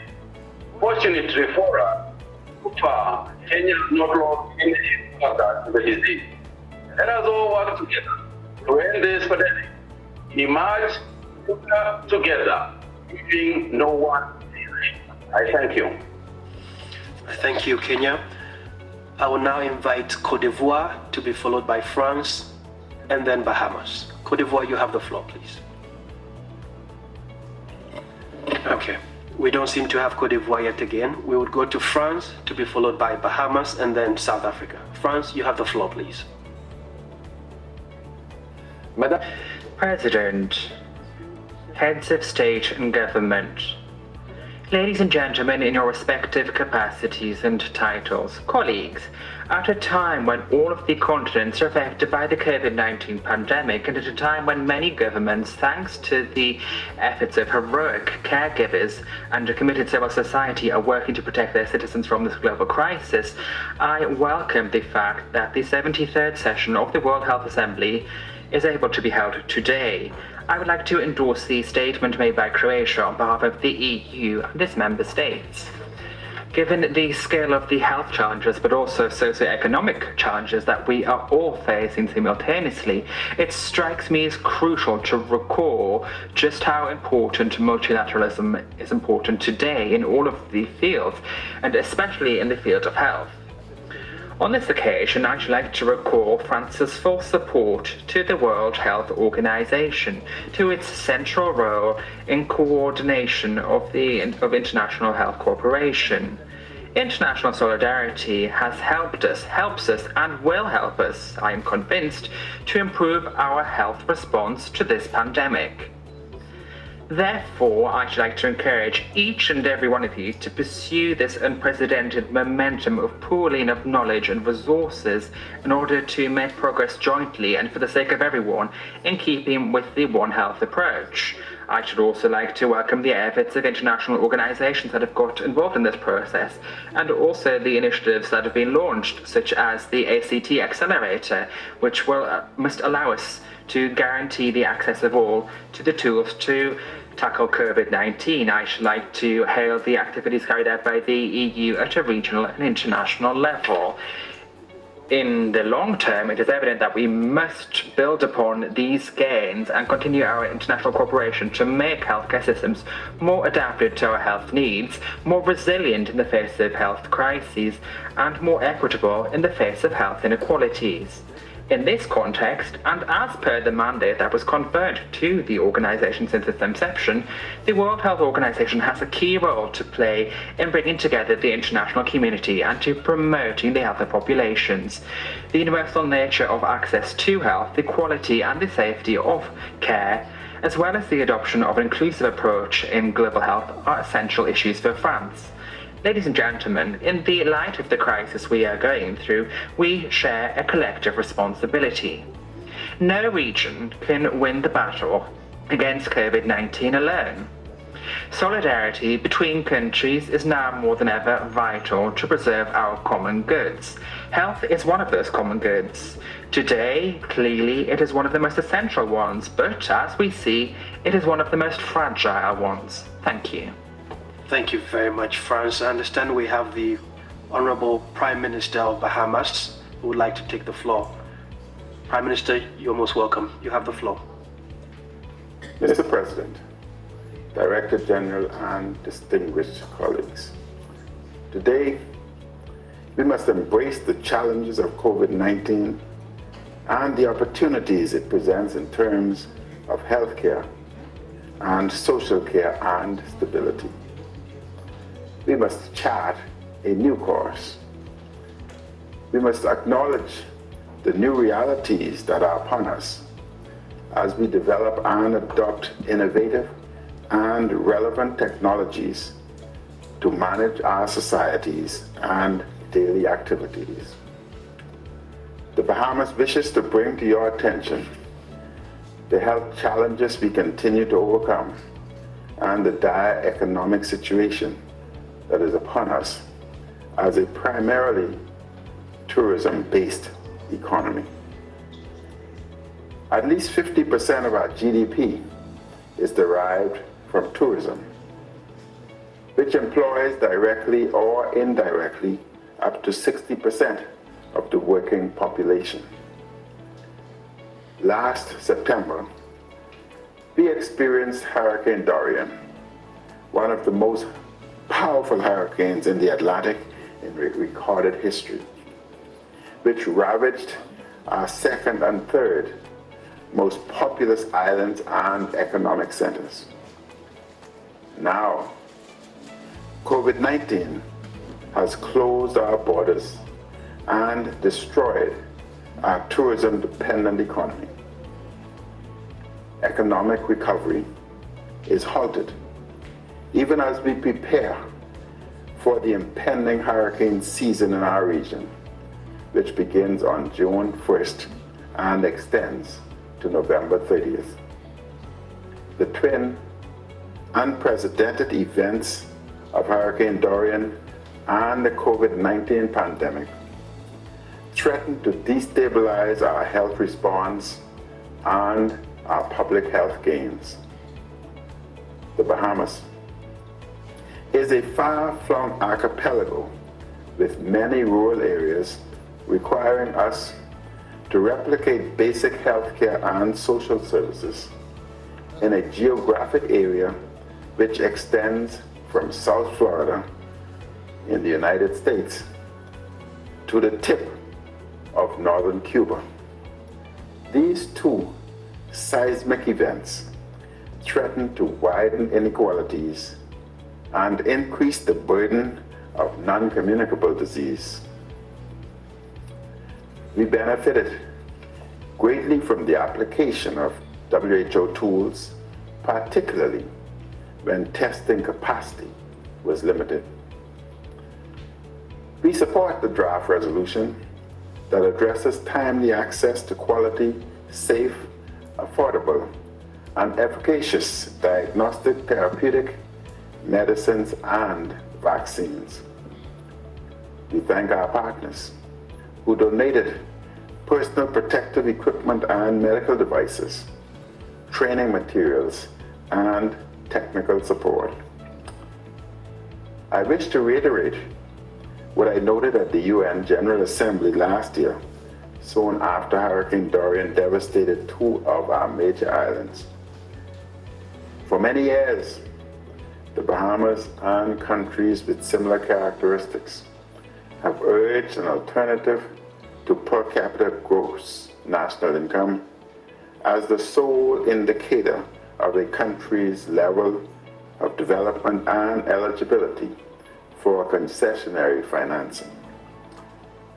I also noted in my 2018 address to the General Assembly, we remain concerned and disappointed that the use of the distorted matrix of GDP per capita as a measurement of national wealth and viability causes the Bahamas to be assessed more favorably than it should be for contributions to international organizations and for the receipt of grants and international assistance when disaster strikes.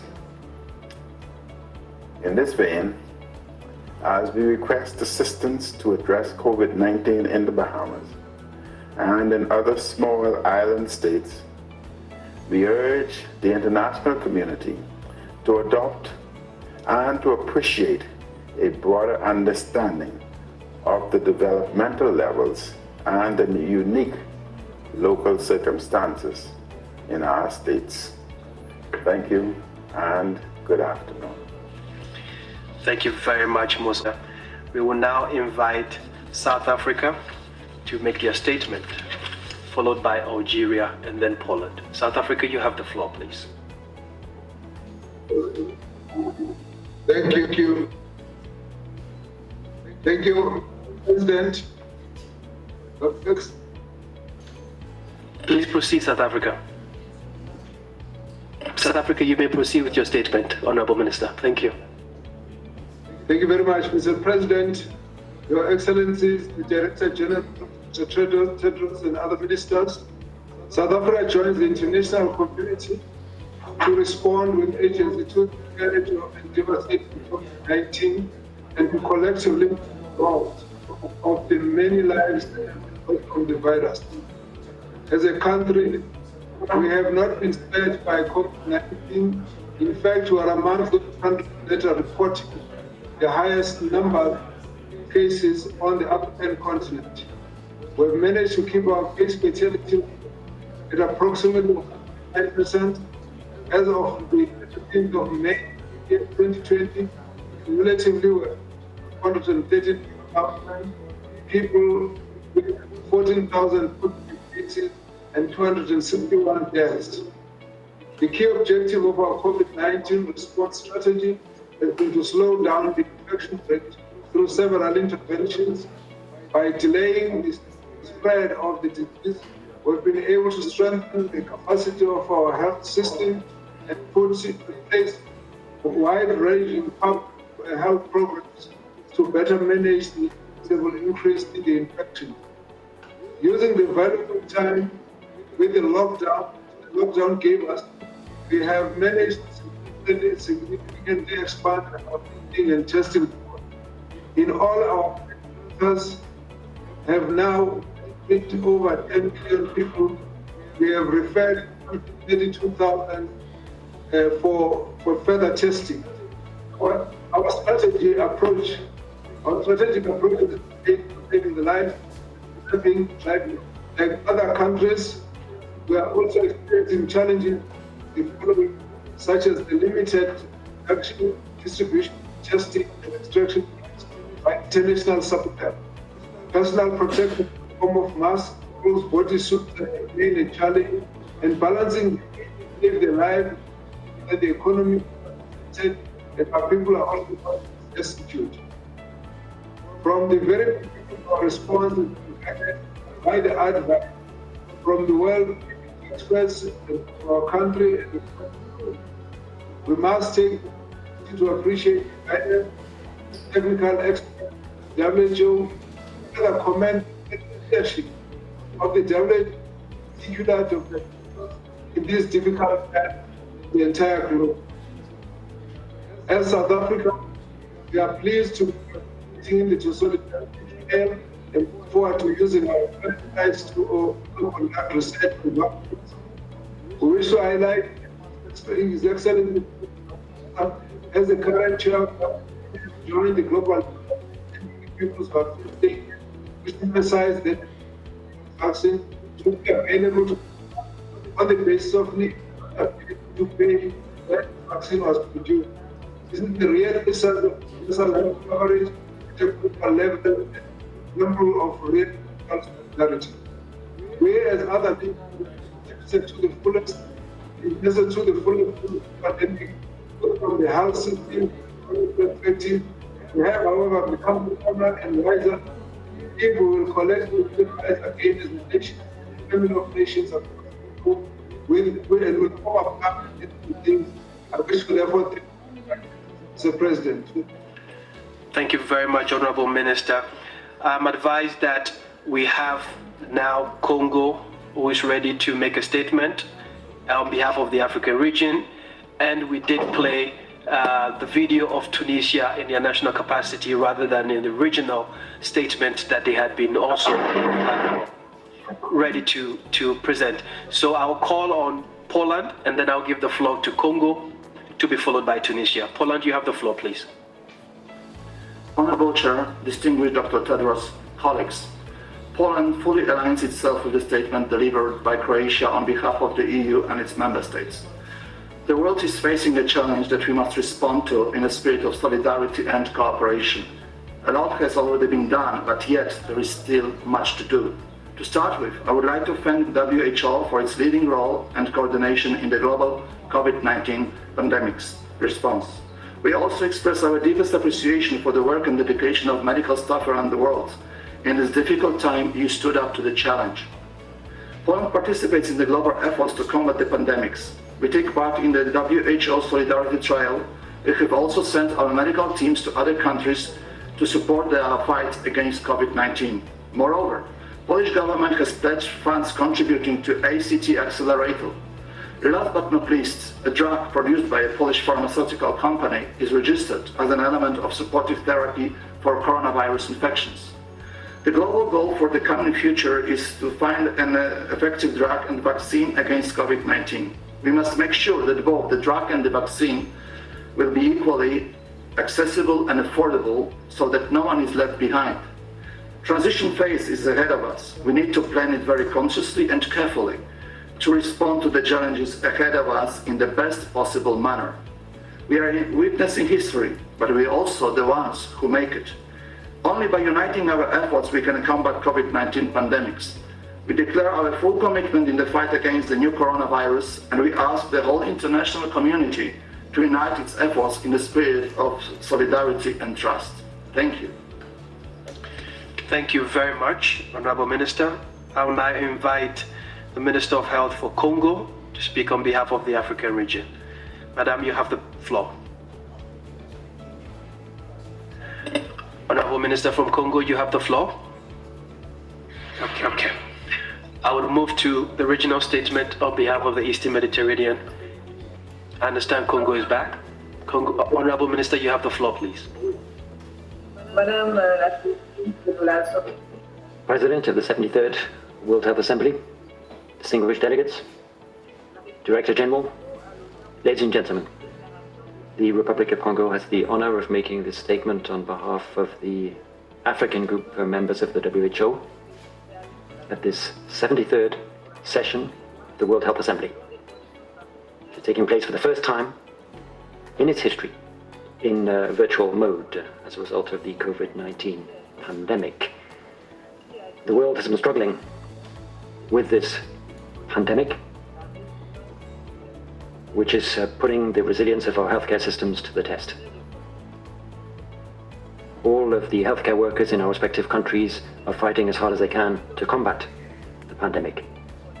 We wish to thank the World Health Organization for its leadership in this response, and we pay tribute to all healthcare workers all over the world for their sterling work.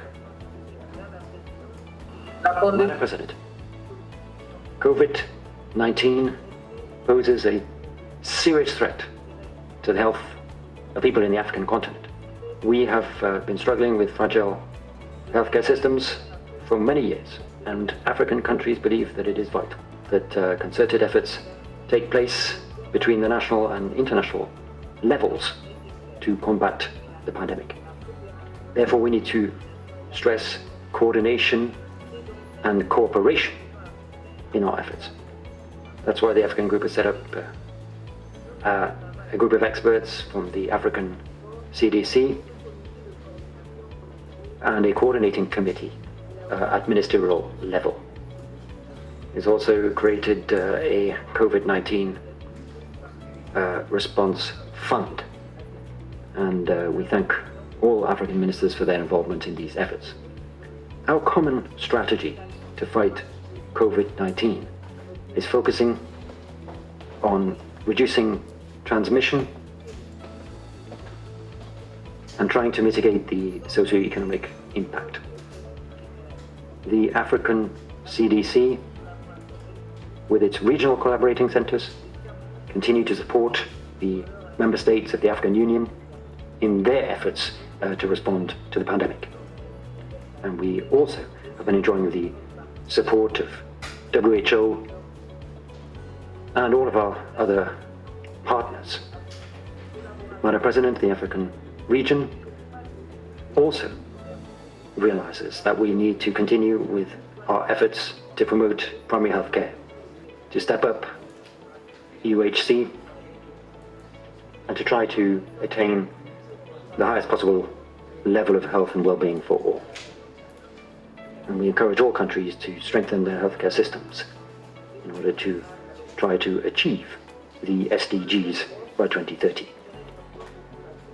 We still have a great deal to do, but health for all should be our focus as we continue with the global effort to vaccinate and to attain our healthcare goals. The socioeconomic and health situation of Africa is, of course, threatened by COVID-19, and once again, we hope that WHO will provide us with all necessary support. We hope that the IP system will play its role, and we hope that countries can make full use of flexibilities in the context of the IP system. We hope that member states will have equitable access to medicines and healthcare products. We wish to reiterate our firm support for Dr. Tedros and for the WHO's leadership role in fighting health threats at global level. Thank you very much indeed. Much, Honorable Minister. May I now invite the Minister of Health for Tunisia to make a statement on behalf of the Eastern Mediterranean region. Honorable Minister, you have the floor. Thank you. Mr. Director General of the WHO and dear delegates, member states of the WHO, ladies and gentlemen, we thank the Director General and WHO on behalf of the Eastern Mediterranean region for the effort to support member states in responding to COVID-19. We face an immense global health challenge. The situation demands coordinated, decisive, and innovative action from all of us. The Eastern Mediterranean region faces humanitarian emergencies on a colossal scale which have significantly weakened the health system in the region due to the continuation of armed conflicts in parts of our region. And this has required the efforts of the society as a whole, which is an approach that is essential to contain the spread of COVID-19, with a focus on strengthening systems that are critical for better preparedness and response. We note that on the 24th of April, heads of state and global health leaders made an unprecedented commitment to work together to accelerate the development and production of new vaccines, tests, and treatments for COVID-19, and to ensure equitable access to them throughout the world. As soon as the first COVID-19 cases were reported globally, the WHO regional office and country offices stepped up work to support member states to prepare for the likely impact of the virus in our region. We would like to thank the regional director for this valuable technical, operational, and material assistance. Member states' response to the pandemic reflects the values set out in the WHO's vision for the region, Vision 2023, which emphasizes solidarity and action to achieve health for all by all. Although major efforts have been made to implement needed public health measures, we still face many challenges. We are still learning about this new virus, and member states in the region are at different stages of the epidemic. We have therefore to prepare for subsequent waves of transmission, both in countries where case numbers are declining and in those where the pandemic has not yet peaked. We must protect and invest in our healthcare workers. We must continue to engage, mobilize, inform, and support our communities. And we need to make sure that people continue to have access to other essential health services, such as immunization and maternal and child health care. We urge the WHO to continue to pursue scientific solutions to COVID-19 and to identify sustainable approaches that will enable countries to minimize transmission while allowing the gradual resumption of economic and social life based on careful risk assessments. We further request that WHO and its partners continue to work with governments and others to help ensure the flow of vital medical supplies and other goods and services between countries. We acknowledge the ongoing work by the WHO and partners in establishing the interagency COVID-19 supply chain system. This is essential so as to allow low and middle income countries to effectively respond to the pandemic according to the international health regulations of 2005. we urge the global community to continue following the principles of international law and the Charter of the United Nations in order to enable an effective response to COVID-19 in every country. We finally emphasize the critical importance of global cooperation to contain the pandemic in furtherance of the right to health and to life, and we therefore reiterate the call by the United Nations Secretary General and the United Nations High Commissioner for Human Rights for an end to those unilateral sanctions which are impeding international collaborative efforts to curb the spread of the virus and treat patients in the targeted countries. Thank you for your attention. Thank you, Honorable Minister, and please accept our sincere apologies. I will now move on to Algeria, to be followed by Botswana, and then Zimbabwe. Algeria, you have the floor, please. Okay, we don't seem to have Algeria. We would now proceed to Botswana, to be followed by Zimbabwe, and then Germany. Botswana, you have the floor, please. Thank you, Chairperson. Botswana note with satisfaction all efforts made by the World Health Organization to control and contain the COVID-19 pandemic, one of the most unprecedented outbreaks, and perhaps by far one of the most sobering public health emergencies the world has experienced in a long time. The assistance provided by WHO to member states in order to strengthen their capacity to prevent, detect, and confirm rapid response to public health risks and save lives has no doubt mitigated what could have been a telling catastrophe, particularly for the developing countries. We, however, note with concern some challenges associated with our historic weak health systems, such as inadequate resources and emergency response to public health threats. Other issues relate to financing, incident management systems, public awareness, and community engagements, further compounded by porous borders. We equally note the economic development and social consequences of this outbreak and the constellation of threats to lives and livelihood of our people. Chairperson, there is now need, more than ever, for all member states and development partners to step up health security efforts by reinforcing the development of resilient health systems and improve efforts for prevention, alert, and response to public health emergency. Botswana therefore calls for greater investment in emergency preparedness and research and development to ensure a robust global health risk framework. Following the outbreak in Botswana, His Excellency the President established a multi-sectoral National Public Health Emergency and Preparedness Committee and a National Presidential Task Force to coordinate the response. The main focus of our response is on prevention, preparedness, recovery, and continuity of the health system and the economy. Through our efforts, we have so far tested about 13,000 people, which translates to about 6,000 tests per million. And we've registered 25 COVID-19 positive cases, 17 recoveries, and only 1 death. Chairperson, as Botswana, we reaffirm our support for the WHO and its leading role in the global health governance and public health emergency. I commend the Director General, Dr. Tedros, and his team for a sterling job. In conclusion, I wish to express my appreciation for the frontline workers and support staff the world over for their hard work and sacrifice. We are a resilient species, and we shall overcome. I thank you. I thank you, Honorable Minister. May I now invite Zimbabwe to be followed by Germany, Fiji, and Malta. Zimbabwe, you have the floor, please. Accessibility shortcuts, 17 items, votes valid. On.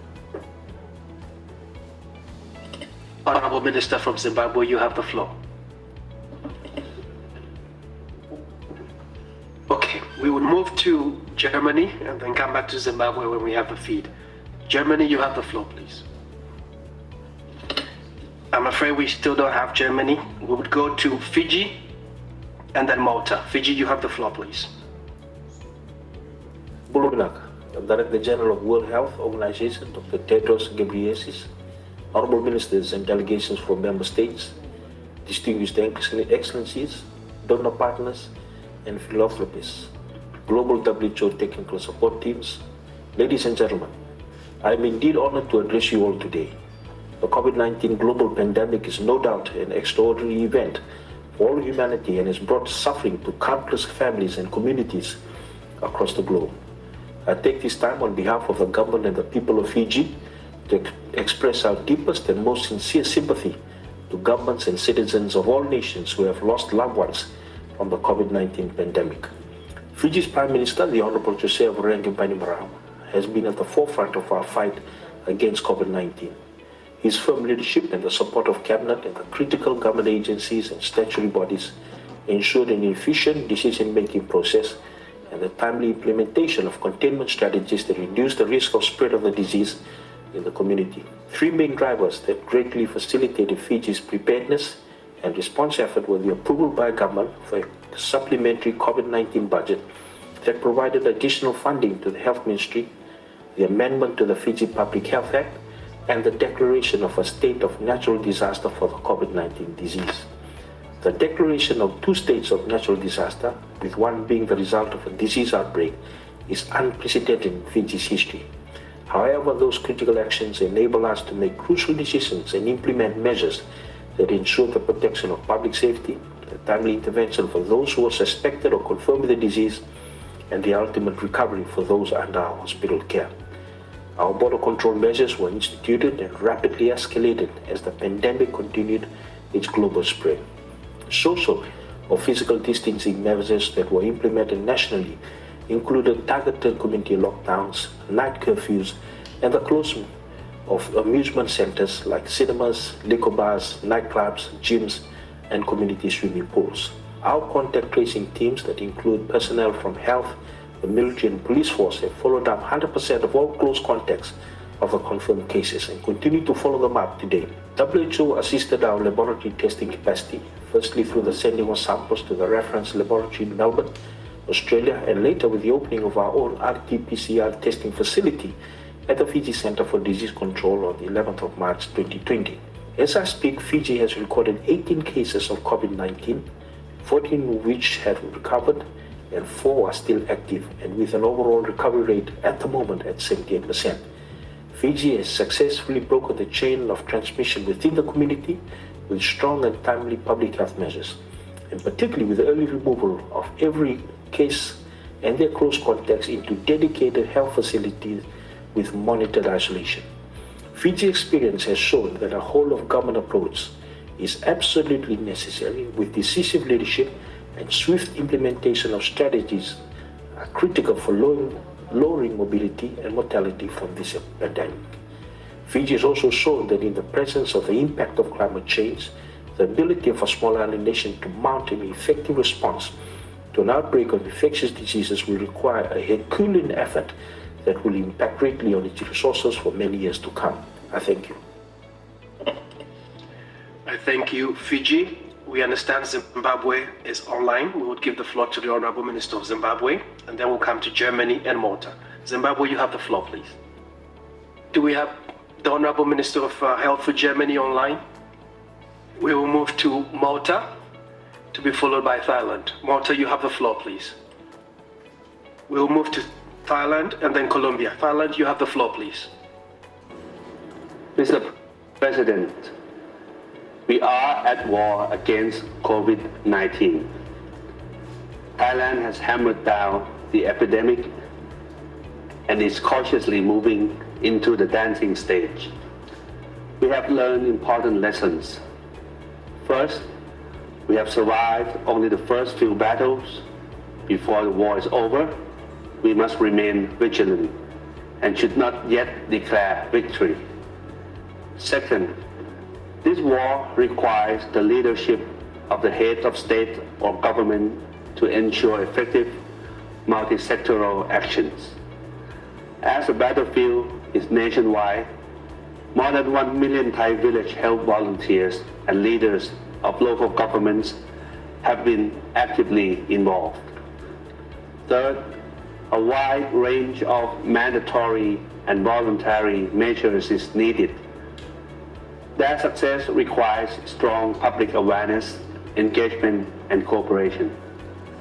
Fourth, although fighting COVID-19 requires political decisions, we must quarantine politicizing COVID-19 to ensure solidarity.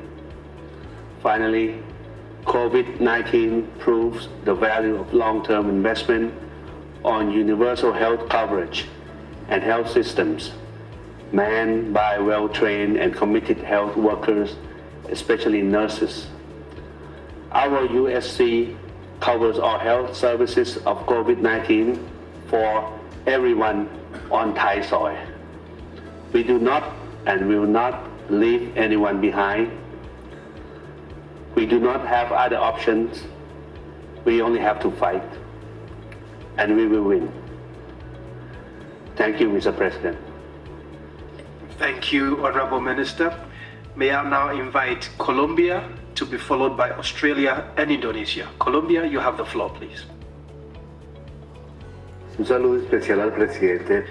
I would like to issue a special greeting to the Assembly Chairperson, the Bureau, and the WHO staff and delegations. We would also like to thank the DG and the WHO staff for all of their hard work over the past few months by offering technical assistance to countries in order to fight the epidemic. The COVID-19 pandemic has put all of our health systems to the test, as well as our epidemiological surveillance systems, and has required great technical and economic efforts in order to face the epidemic.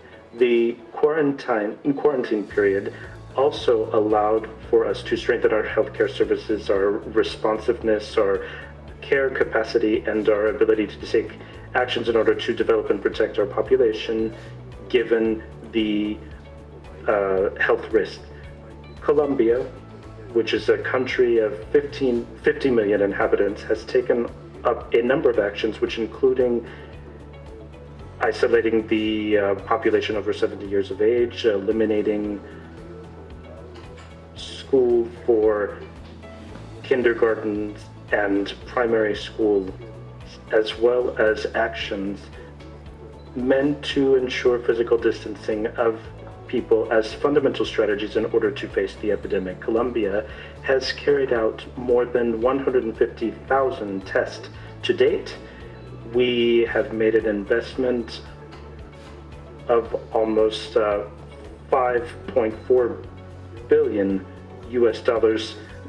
related to direct care and indirect care for the affected population, and we are trying to strengthen our capacity in order to give more tests, and also we are carrying out social and communitary efforts in order to protect people.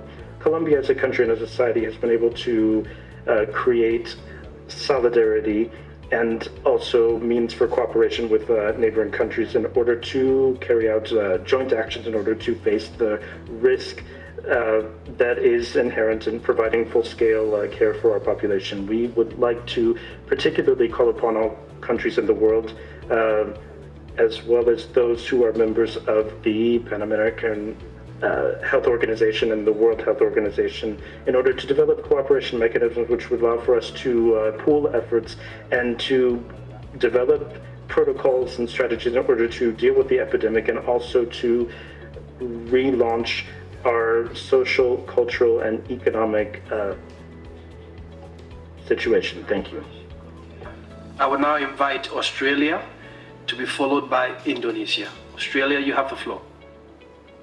Australia recognises the suffering of many countries, and we stand in solidarity with our frontline health workers and express our condolences to all the families of COVID-19 victims. Our steps towards suppressing COVID-19 were swift, and we acted decisively, containing our cases to approximately 7,000. As a result, we are now therefore able to carefully ease some restrictions. But no single country or organisation can effectively respond to COVID-19 alone. We therefore thank the EU for its leadership and are proud to co-sponsor the COVID-19 resolution. We are pleased to have support for impartial, independent and comprehensive evaluation of the global response. We need to learn the lessons from this pandemic and ensure we have the strongest possible global health architecture with an enhanced ability to prevent and respond to future outbreaks. This could include an examination of whether the WHO's mandate and powers, including around inspection, need to be strengthened to ensure WHO members have timely access to critical data, and we need to protect against the global health threat posed by wildlife wet markets. Global efforts also need to prioritise finding a vaccine, and Australian researchers are playing a vital role in this. Australia is providing development assistance in response to the pandemic, and WHO is an important partner in this effort. Inclusivity has never been more important as we confront the immediate impacts on communities and economies. It is essential that no populations or potential partners are excluded. Australia will continue working with the global community to end this pandemic and strengthen health systems to protect against future pandemics. Thank you very much, Australia. We will now invite Indonesia, and I understand that Germany is back online now, so we'll go to Germany after Indonesia. Indonesia, you have the floor, please. Excellencies, at the outset, our appreciation to the WHO for its continued support and effort in coordinating the global COVID-19 response. We extend our sympathy and condolences to all who has been affected. Today, the world comes together to fight a common enemy that has impacted gravely the global social and economy to every country. Indonesia joined global effort to continue increasing concerted measures to prevent, detect and respond COVID-19. In its own part, Indonesia has formulated a series of policies to fight COVID-19 in all aspects of health, social and economy through whole government and whole society approach. Allow me to stress out the importance for us to deliver a unified and synergized action to end COVID-19 by first, strengthening our political solidarity. Second, ensuring the global supply chain for essential medicine and medical equipment for all countries remain open, and to ensure a mechanism for equitable and timely access to affordable medical and vaccine for COVID-19. Third, supporting the strengthening of the national health capacity of countries in need remain crucial. Multilateralism should remain the platform for international cooperation, and Indonesia commits to support the success of WHO Solidarity Trial and ready to contribute to upscaling production of a new antiviral and vaccine COVID-19 for global need. Thank you. Thank you very much, Indonesia. Unfortunately, we appear to have lost Germany again, but they will come back online. Could we try Zimbabwe and then Cote d'Ivoire? Zimbabwe, you have the floor. Thank you once again, President of the 73rd World Health Assembly, Ambassador and Permanent Representative of the Bahamas, Her Excellency Mrs. Kiva Bain, and the Director General of the WHO, Dr. Tedros, distinguished guests. Let me begin by congratulating you, Madam President, and the Bureau on your election to preside over these proceedings. Allow me also to express our sincere condolences to the families who lost loved ones to COVID-19 and our solidarity with all countries. Zimbabwe commends Dr. Tedros, the whole entire WHO staff, and the global health workforce for their hard work. In response to the COVID-19 threat, our President, His Excellency, Comrade Emerson Mnangagwa, declared a state of national disaster on the 17th of March 2020 and announced the postponement of major national events and discouragement of travel to and from high-risk countries. Zimbabwe recorded its first COVID-19 case on 21 March 2020 and introduced a national lockdown on the 30th of March 2020. We have recorded 46 cases, 18 recovered, and lost 4. Going forward, we plan to increase the number of tests per day, but we are hampered by lack of access to test kits and PPE. We have improved our COVID-19 surveillance and contact tracing with a mobile app. And one of our challenges was quickly decentralizing operations to provinces.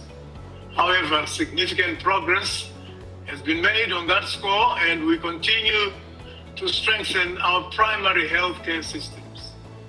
Since February 2020, we have instituted travel restrictions with a 21-day mandatory quarantine for returning residents. We continue to strengthen our public health rapid response teams to conduct case investigation and screening of contacts in high-risk groups.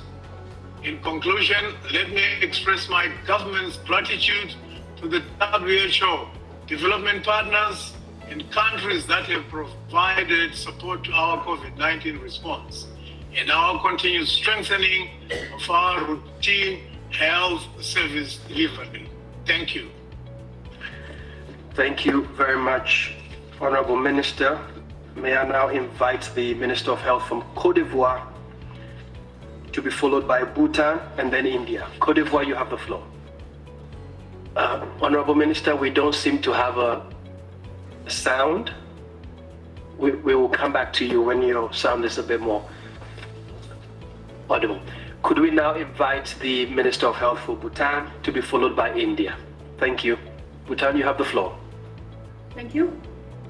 Madam President, Excellencies, Honorable Ministers, and distinguished delegates, first of all, I would like to convey the warmest greetings of His Majesty the King, the Royal Government, and the people of Bhutan to the 73rd World Health Assembly. The world now more than ever has realized the importance of investing in the health for all and health in all agenda.